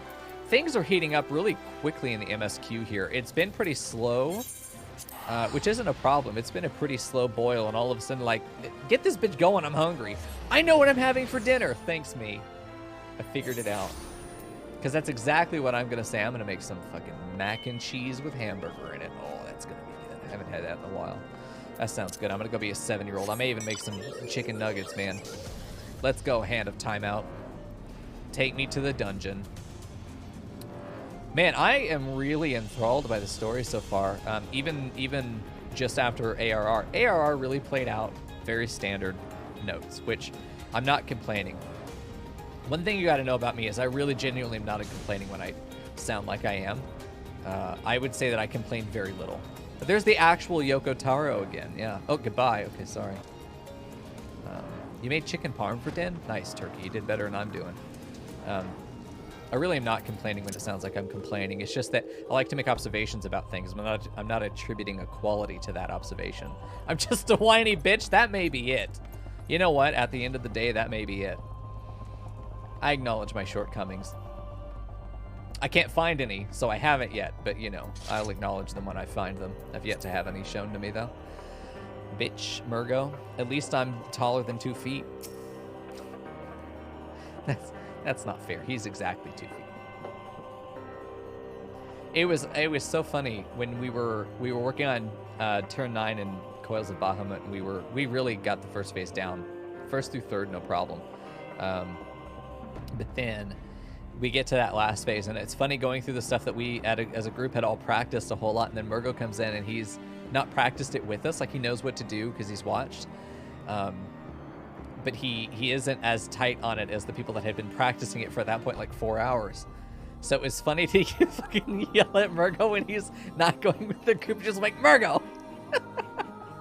That makes me fucking laugh every time. Because Murgo is chaos. He's not bad. He's a better player than I'll ever be, but he's chaotic. He likes to troll, and it's one of my favorite things about him. He'll yoink me into AoEs, and there'll be AoEs that are bound to him, and he'll chase me around the arena. It makes me laugh every time. Makes me laugh. I love that shit. Anyway, you were the appointed captain of the Sellsword contingent. Then, welcome. There is no shortage of blade work to be done. As we speak, Dravanian skirmishing parties are harrying positions across the Central Highlands. I've assigned the Crystal Braves and your fellow adventurers to contain these scattered attacks, and for the present I would have you join them. This is, of course, merely a precursor to the assault of Ishgard proper. What? The wily serpents... I didn't read that right at all. The wily serpents seek to divide and confuse our forces, but we will not be so easily drawn out of position. The Temple Knights will remain in the steps of faith, continued preparations. Blech, can't talk, mouth is dry. When the Horde arrives in force, they shall face a wall of Ishgardian steel. Report back to me once their advanced skirmishers are slain. You can still... Yeah, he is yelling, fire out. Murgo, fire out! It's so good. It's funny because like you were getting selected for a lot of the tether mechanics, so it's funny to watch you have to routinely get put in timeout outside the group. I can't wait. I cannot wait for raid night again. It's going to be this coming Saturday. It's going to be fantastic. We're going to beat turn 9, dude. I promise. Okay, so now an allied perspective. Wherefore art thou? Objective. I can't just fly out of here. Cool. Oh, damn it. Drove my bird into the wall. Yo, nice. This is cool. Wait a minute. Are we going through... Okay, no, we're not. We're going over here. I was going to say, are we going through that dungeon again as part of MSQ? That'd be interesting. What is the... Is this person, like, PvP flagged or something? Blaze U is out here trying to fucking kill people. Me. Okay. Time to send the bird off to college, and I'm gonna go kill some dudes. Get that shit out of here so I can kill stuff. Oh. Why, that's the fuck? Oh, dude, it's Rion. Something targeted me from behind, and all of my ancient instincts from caveman times told me that I was about to die. Oh, nice. Why aren't they sending you out to the front line? This is baby shit for you. Oh no. Oh no, AoEs. I barely got out of that, damn. That's a Crystal Brave there. 2 other dudes dead, Ishgardians, so we don't have to care as much. Do I know this one? Just die before the AoE goes off, please. There we go. See? Do I know you? We'll see in a minute. Or we won't. Oh, okay. Let's see. And now, we head back over yonder. That's a Catboy, and also our raid leader. What a precious boy. Alright, let's do this. That's about right. Oh my god, being able to fly is so nice, man. Oh. Not being able to fly for so long and then finally getting it. Also, look at him. He's so happy. What a precious boy. Oh, I love the Spriggans. They're my favorite. He wiggles his legs. I didn't know that. Oh. I love the Spriggans. They're so cute. All right. More people. Any Crystal Braves? Nope. We're fine over here. Oh, shit. Held hostage by the Spriggan. Oh, shit. Nice. There we go. Get away from me. Every single named Spriggan in the game is also a pun on a famous musician. That's fantastic. Hey, Vanda. That's nice. I don't think I noticed that. I don't know if I've seen any named Spriggans. I think there was a boss for one, this big chunky rocky boy. But Horde Commander. Nice. Cool. I've got my own little posse going on here. Let's go turn all this stuff in. Oh, that was Biggie Small? Nice. That's a good one.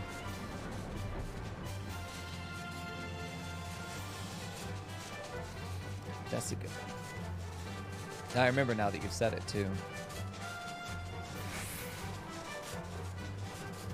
Yeah, they're gathering for the next part. See, I imagine, yeah, we've got a dungeon coming up soon.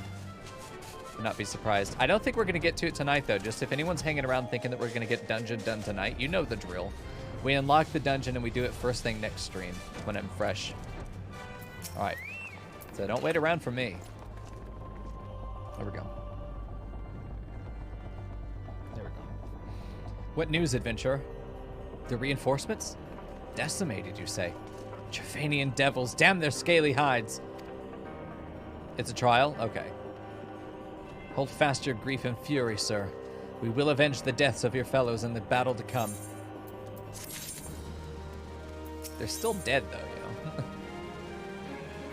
Quick arm materia is probably what we want. The Steps of Faith.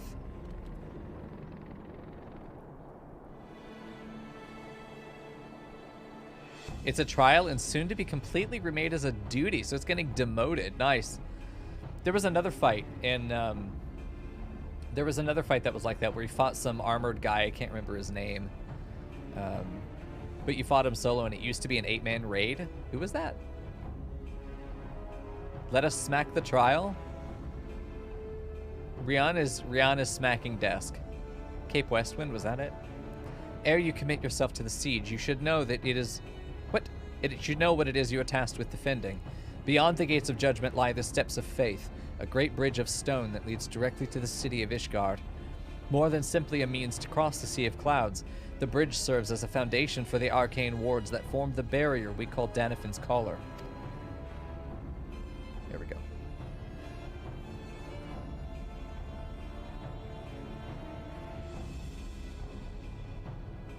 There we go. Okay. Alas, in dispelling the barrier's outermost layer, that thrice-damned witch Iceheart stripped the bridge of its protection, and thus are the dragons now able to land unhindered upon the Steps of Faith. Should the Drevanians succeed in destroying the remainder of the wards, the winged devils will soon be free to swarm the city itself. Needless to say, we cannot suffer that to happen. It should be our task as defenders to prevent any harm from coming to those parts of the bridge wherein the wards are sealed. All now rests on us, adventurer. Lead your comrades out into the Steps of Faith and prepare to meet the Horde. May the Fury guide your blades. Cool.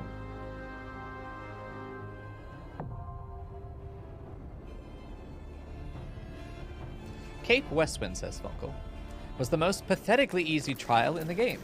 Oh, and as one's mechanics are a bit nebulous for first-timers, they nerfed it, which made it too easy. So instead, they're making it into a single-player duty instead. Okay, got it. Hello, children.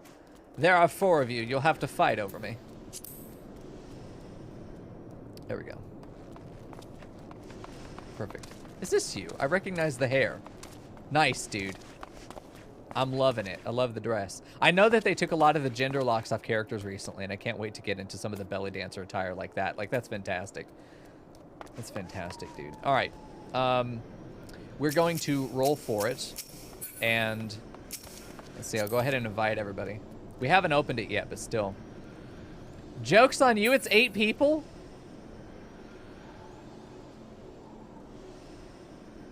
We don't have 8 people. People keep telling me that, like, the dungeons are 4. They're going to be 8 after this point. I feel like Fern's beating her head on the wall every time I forget something she's told me, because she's not the only one. I'm sorry. If we actually have 8 people and we actually want to do it tonight, then yes. But I really am saying let's do it. Let's do it on Thursday, or let's just wait until Saturday and clear it real quick. We'll do something else on Thursday. Blacklist. I'm looking at my blacklist. 1, 2, 3, 4. Sneck will want to join us when he's done with the instance, I suppose. That's what I'm gleaning from what he's putting in chat. So I'm 7, and then Yiz comes in. And I think that's 8. Yeah. No. Is that? I don't know. I can't count. Oh, I'm not playing with randoms. I will burn in hell before I play with randoms. Never, never. I did it once. It was a great experience. I'll never do it again, though. Are you guys doing something? Yeah, Donovan, we're about to run this trial. I don't even know what it's called. It's Steps of Faith, whatever that one is. Too far away? Oh, fuck. Yeah, the Steps of Faith. I have a lot of respect. Nobody reads this, but I have a lot of respect for the staff people who are responsible for writing this stuff. This stuff is written, in most likely case, this stuff is already pre-written as part of a summary for, is this what we're going to do? This is an outline bullet point for what's happening at this point in the story. This was not written after the story. This was written before the story. But there's still, it's really nice to have this information here, and somebody had to type that shit together. I don't know if we need people yet.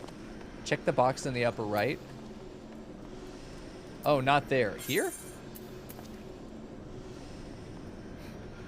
You're going to have to direct me, sir.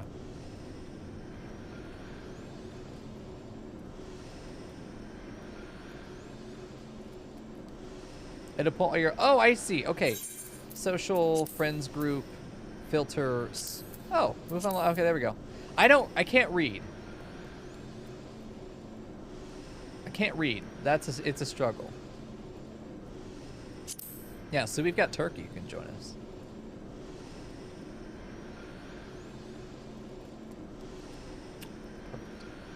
Oh, you said upper left. I read upper right. Fuck's sake. There we go. Well, I'm going to leave it up to Raid Leader, Mr. Man. So if you can find the people, I'm in. This is coming online. We have 8. Nice. If we wait for Snick, which I think we should. Snick said he wanted to join, so we'll wait for him. I think we have 8, Donovan, so you don't need to jump on. If you want to roll for it, by all means, come in. If we have more than 8, then what we do for Turkey, just so you know. If we ever have too many people to join for the raid night or whatever the case, we prioritize certain people who weren't able to join in the previous night, so Leander always gets priority on Sunday because she can't join us on Saturdays. But otherwise, we just have people roll in the chat, and either tops will be in or bottoms will be in. And then whoever gets the worst roll is kicked out. But then if we re-roll the party, they get priority next turn. So everyone has a chance to get in, theoretically. But that's how it works.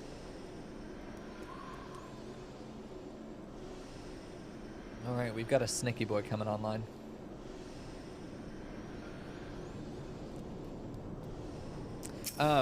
Turkey's right here. Turkey is this boy. Cute belly dancer boy. Fellow man of extremely fine taste. There we go. Snek is in, yeah, so we got 6 right now. 7 with Yiz.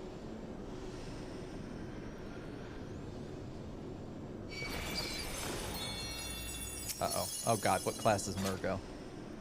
I don't trust this shit. What a good boy. Look at him. He's just doing his job.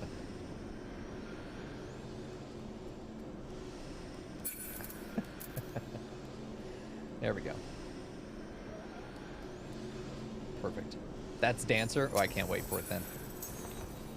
Oh, this is Dancer. I thought you said that's Dancer. Cool. Dancer will be fun. Murgo dancing is just like, you ever see a pork chop, you just grab it by the bone and flop it real fast? You ever done that? Like shake and bake? That's Murgo's Dancer. That's just a hoe? Wow. There we go. Yeah, Suckfuck is a community meme at this point. With like the dumbest origin story. I don't know how that shit started. Like how it stuck. Cats with pups? Okay. There we go.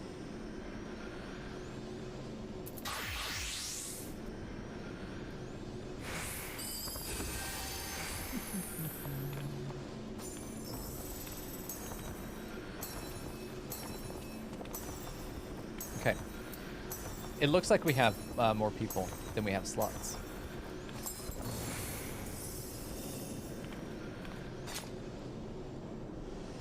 There we go.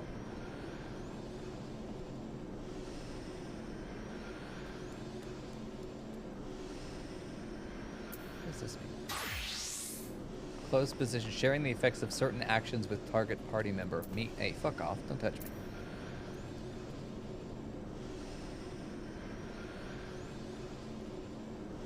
There we go.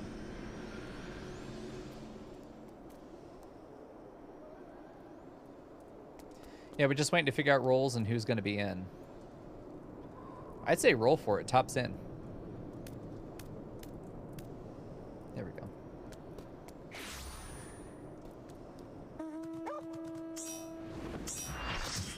Okay, Zan's in. Yiz is in. 1, 2, 3, 4, 5, 6. That's 8. I don't know if we have. Yeah, I think we did Snick. I think Turkey's in there. Umbreon rolled 129. Ooh, Panda only rolled 127. Mico can count. I don't know if there's somebody outside this 8 that wants to join. 2, 3, 4, 5, 6. Yeah, this is 8. Bro, I know I can't count. I'm just saying if there was somebody outside this 8 that still wanted to join, roll for it. Whoever has the lowest roll is out.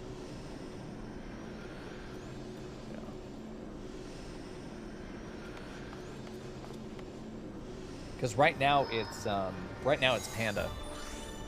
Right now Panda's out, but Panda's one of our tanks. Panda has the lowest right now with 127. Barely beating Umbreon with only 129.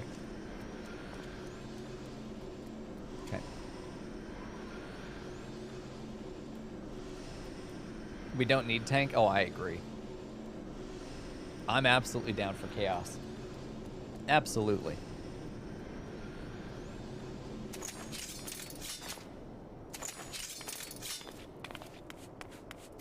We should hunt? What does that mean? Murgo needs me. Murgo needs all of us. What would Murgo be without us? He'd be in jail. That's what he would be. He'd be a little jailbird. Oh, you mean like literally go hunt? Oh.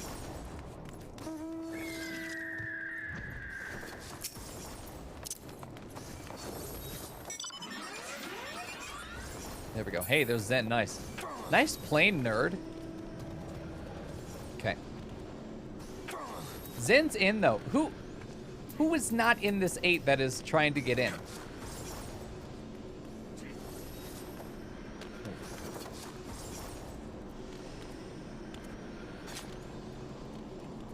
I would rather just... I would rather just do the trial. Brothers and sisters of mine, I was going to end the stream like 10 minutes ago. But now we're doing the trial. And now we're gonna go hunt. Please! Ah! Yeah, they murdered it already.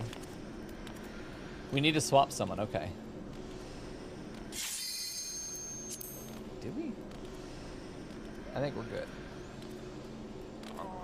I don't think we need to swap anybody. There's nobody saying that they want it in.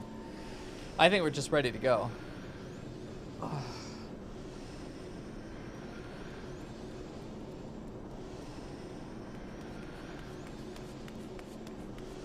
Yeah, I thought there were 9 people in 8 slots. That's what I thought was happening here, but there's nobody who wanted in that isn't in the party now. There we go.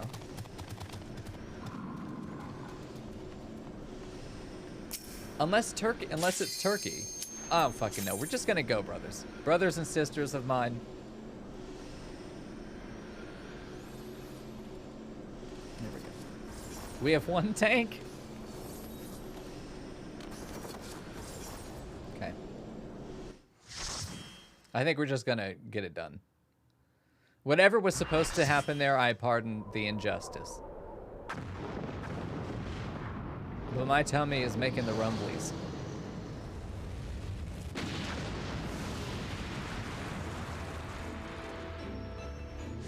I see we're about to eat dragon ass. And this is going to become a trial. This whole thing is going to just become, not a trial, an instance. Dude! Look at Snake, look how colorful you are, you little Christmas bastard. No pre-fight rundown. I'm sad boy. Okay, I'm not even close enough to attack him. Fuck me. There we go. Don't step on me. Oh shit, I see. Interesting. Yeah, come here.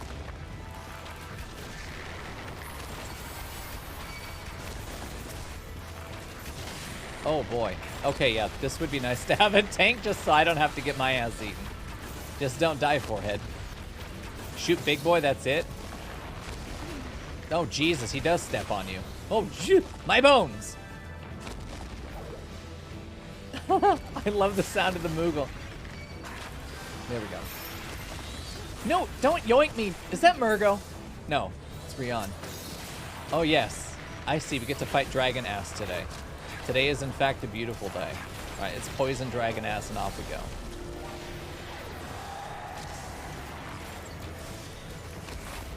Here we go. Now, oh Jesus. Okay, well I'm making some friends here. That's fine. Do we really just zerg down the boss here? I don't want to.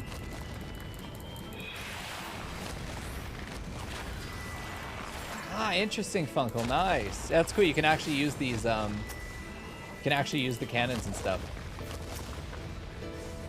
There we go.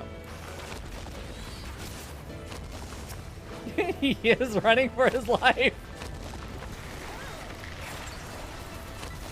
Ooh, that's an AoE and I'm oh, Jesus. Please. Oh, I'll just attack him. I can't. Did I walk into it?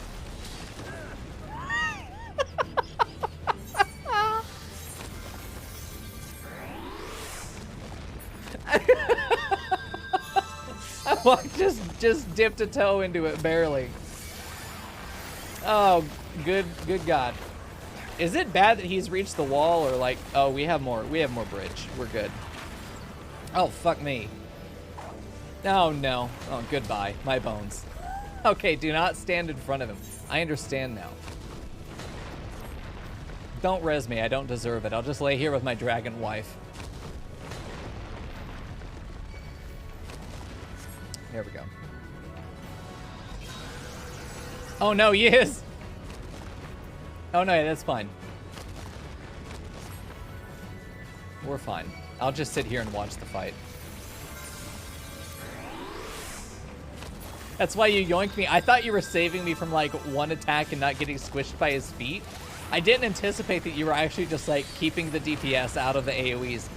If you've ever seen that video of the deer that's stuck in the pool, and then the guys get him out of the pool and he just immediately fucking jumps back in. That's me. That's me. Here we go. There we go. I'll just stay back here. I vote Murgo up into the front. What are these guys doing? Oh, he doesn't have any dots on him. Okay. I'm also not singing at his ass. There we go. Yeah, you could just respawn, yeah.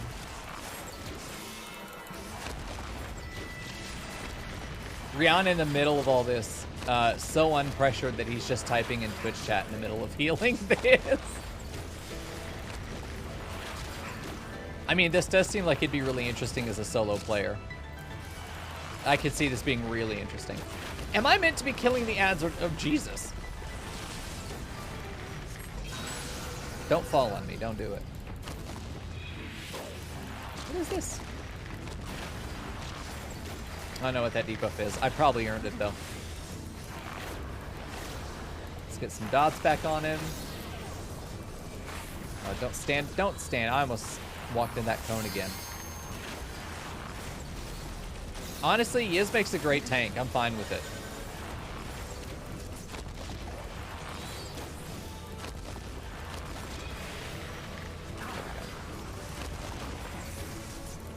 Okay, bye. Oh, poor dude. Listen, I got stepped on once. That was enough.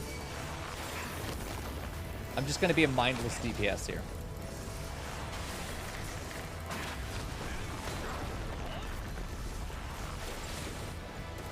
Yeah, I died twice. Once because I couldn't get out of the AoE. I stood in the AoE once on accident. I walked into it.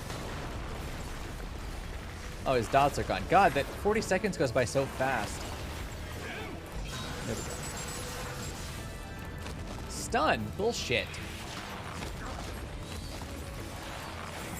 Steppy used to instantly kill you. Oh, that would have been nice. That's kind of cool. I kind of wish it did that. I'm all for more punishing mechanics because, like, there's no RNG in you getting squished. You just get out of the way. There we go. Ugh. There we go. We did get treated to Dragon Ass, though. I think is pretty good. Welcome back, Fern. How was Dindins? There we go. People are dying and it ain't me, so I'm fine. Oh shit, I missed my dot timing. Oh shit, my song is back up again. I didn't even use my 3 there. Oh, you're wiggly? Nice. That's good. So, Rian and Yiz and other friends who have done turn 9 with us, this is how easy turn 9 is going to be, right? Next time we beat it, next time we try it, first attempt, kill it. I have enjoyed turn 9 of Bahamut so much. It's just so good. Yeah. There we go. Yes, I agree. I agree. It's gonna be that easy. Come here, you saucy little bitch. Don't you run from me. Come here. There we go. There we go. Rian works so hard for us. Okay, everyone else fucked off instantly. Okay, bye. Yeah, GG everybody. Yeah, I could see that becoming just a little instance. That definitely didn't measure up to the technical demand of any of the other trials, actually, except maybe Ifrit. The dragons, they are withdrawing. Victory is ours. What the fuck is wrong with you? Are you a vampire? What happened to you? This is a man with too much plastic surgery. Put the fucking helmet back on, please. Panda, you didn't take damage? Nice.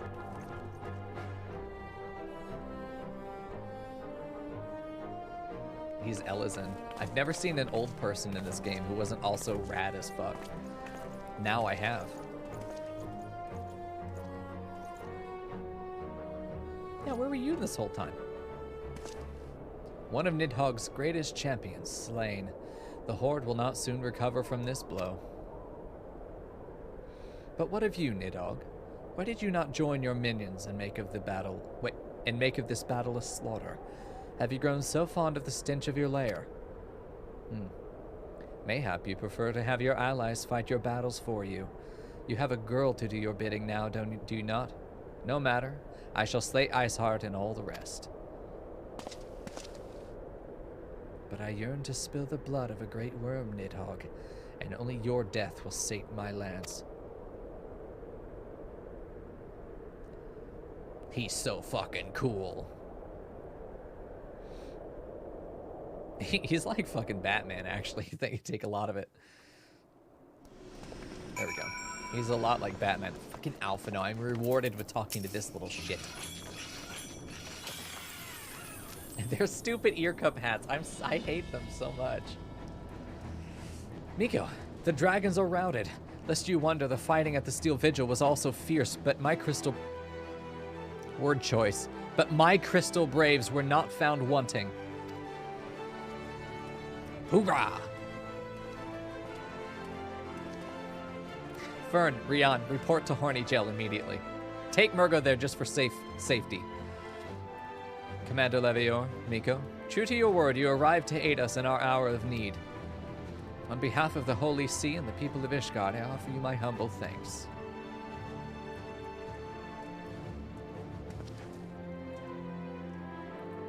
Yeah, you should say the Crystal Braves, but he said my. See, he focuses the valor of it toward himself. He is attaching himself to the achievement, even though he's done nothing. Yeah. Although I would stay and lavish you with well-deserved praise, I fear I must away to oversee the aftermath of the siege. Not all the dragons are fled, and there are yet wounded to be carried from the field. Pray let us meet anon that I might express my thanks with the proper courtesy. Yeah, this is a character I would love to voice. It'd be a lot of fun. These are the kind of characters I enjoy. I would too offer my thanks. See, he's attaching... Jeez, he's just mimicking somebody else that he sees as being cooler than him. He aspires to be like that guy. I wanted him to meet Garaha so badly. I want him to meet Garaha because, as I've said before, Garaha is who Alphina thinks he is. Yeah. I too would offer my thanks, Mico. Through your deeds, we have achieved a victory of singular importance. With the Dravanian horde thus weakened and scattered, the threat to Ishgard has been greatly diminished. And all we're learning here is that we didn't actually need the help of those city-states, so your impassioned plea for them to assist was actually miscalculated from the very beginning. Yeah. And mayhap equally significant, the Holy See must now recognize the necessity of cooperation with foreign powers. Long have they barred their gates against the outside world, but I am confident that the day will soon come when Ishgard proclaims itself a member of the Orzean Alliance once more, not to the end of Heavensward. Much have we sacrificed in our struggles against dragons and primals, the Ascians and the Empire, but step by unfaltering step we march ever nearer to our goal. The faltering part comes soon, dude. And as ever, the journey is made with you in the van. The victory you have won this day gives us greater hope for the morrow. Here we go. 'Tis a hope that shall sustain us in the days to come, and bear us past many evils that yet seek to hinder our progress. Yes, we have done well, my friend, and I, for one, would take a moment to savor the enormity of our achievement. Of course you would. He's a glory hound. Okay. The demands of duty, however, allow me little time for levity. I must accompany Captain Ilberd back to Ul'dah and reassign those braves whose squad suffered heavy losses. You, my friend, have earned a rest at the Rising Stones. Pray return to Revenant's Toll and share your tale with Minfilia in person. I can't call her? Let me call her. He's so bossy. There we go. Hello, Murgo. Oh, shit, everyone's still here. Nice. Speak with Minfilia at the Rising Stones. We're gonna go there. There we go.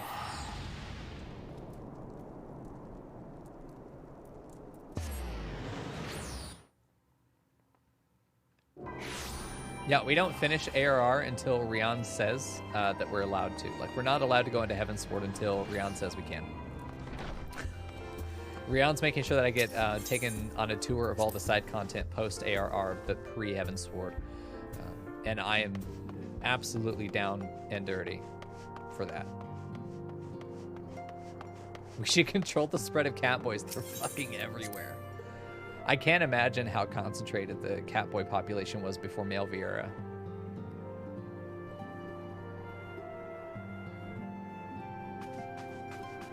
Yeah, shit. I'm ready for several cutscenes in a row. I'm ready to just sit down and be like, interesting. That single word choice has foreshadowed this entire event, you know? I'm ready for it.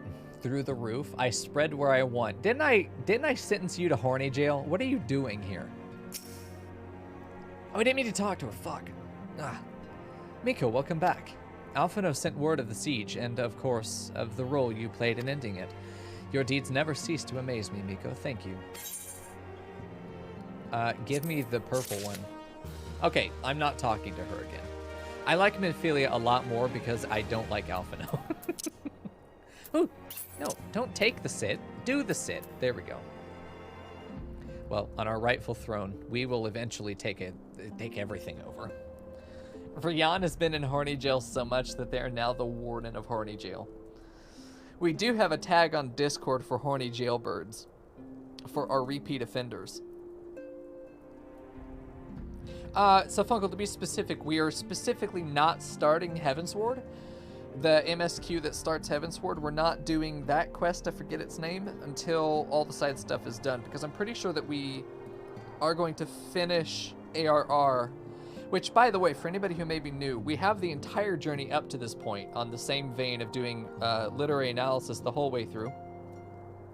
All the way from the beginning, the very beginning, character creation all the way through. It's all on YouTube in a single playlist you can watch through.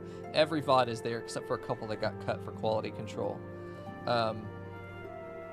And all of this will be part of the ARR playlist. Once we start Heavensward and all this other stuff is done, and we're ready to start Heavensward proper, we'll put that into a separate playlist. We're stopping where Crystal Tower would have stopped us, yeah. Thank you, Fern. Yeah, there's the YouTube now if anybody wants to go see it. Anything else that we stream, that's where all of our trimmed VODs go on, courtesy of Leandri there, who has the very unfun job of taking the VODs, trimming the highlights, exporting them, making descriptions and titles. So make sure you lick her eyebrows. There we go. Yeah, finish Coils, do the EX trials, some dungeons, and also do Hildebrand. Yeah, that's what we're doing. And Rian is our raid leader. Come here, cat. That's right. Also join the Discord. We have a Final Fantasy channel for you guys to enjoy. I do not read the Final Fantasy channel, and it is a channel that is generally full of spoilers, which is why I don't read it, but you're welcome to join us. Yeah. You're just here to make noise and stand in the corner? Yeah, maybe. My goob! I had a great time tonight. Fantastic to get back to MSQ. I'm having a great time. I'm loving the story and where it is, and where it's hopefully going. So I'm having a great time. I hope you guys are too. I'm very thankful to be able to share this experience with you guys, and I hope you are having as good a time as I am. I'll be back on Thursday. I don't stream on Wednesdays because I'm teaching all day, but I do stream on Thursday. So 3 hours ago on Thursday, I'll be back. We will continue with MSQ, the March of MSQ. I'm off Friday, and then we're back on Saturday and Sunday with Raid Night, where we'll be doing Tier 9 Coil, Turn 9 Coil, as well as whatever else we get to with whoever we've got around at the time. If you want to join us, be there. It's on Saturday going to be at 7 p.m. Central instead of 6, because I am teaching until 7, so I go live as soon as I'm done.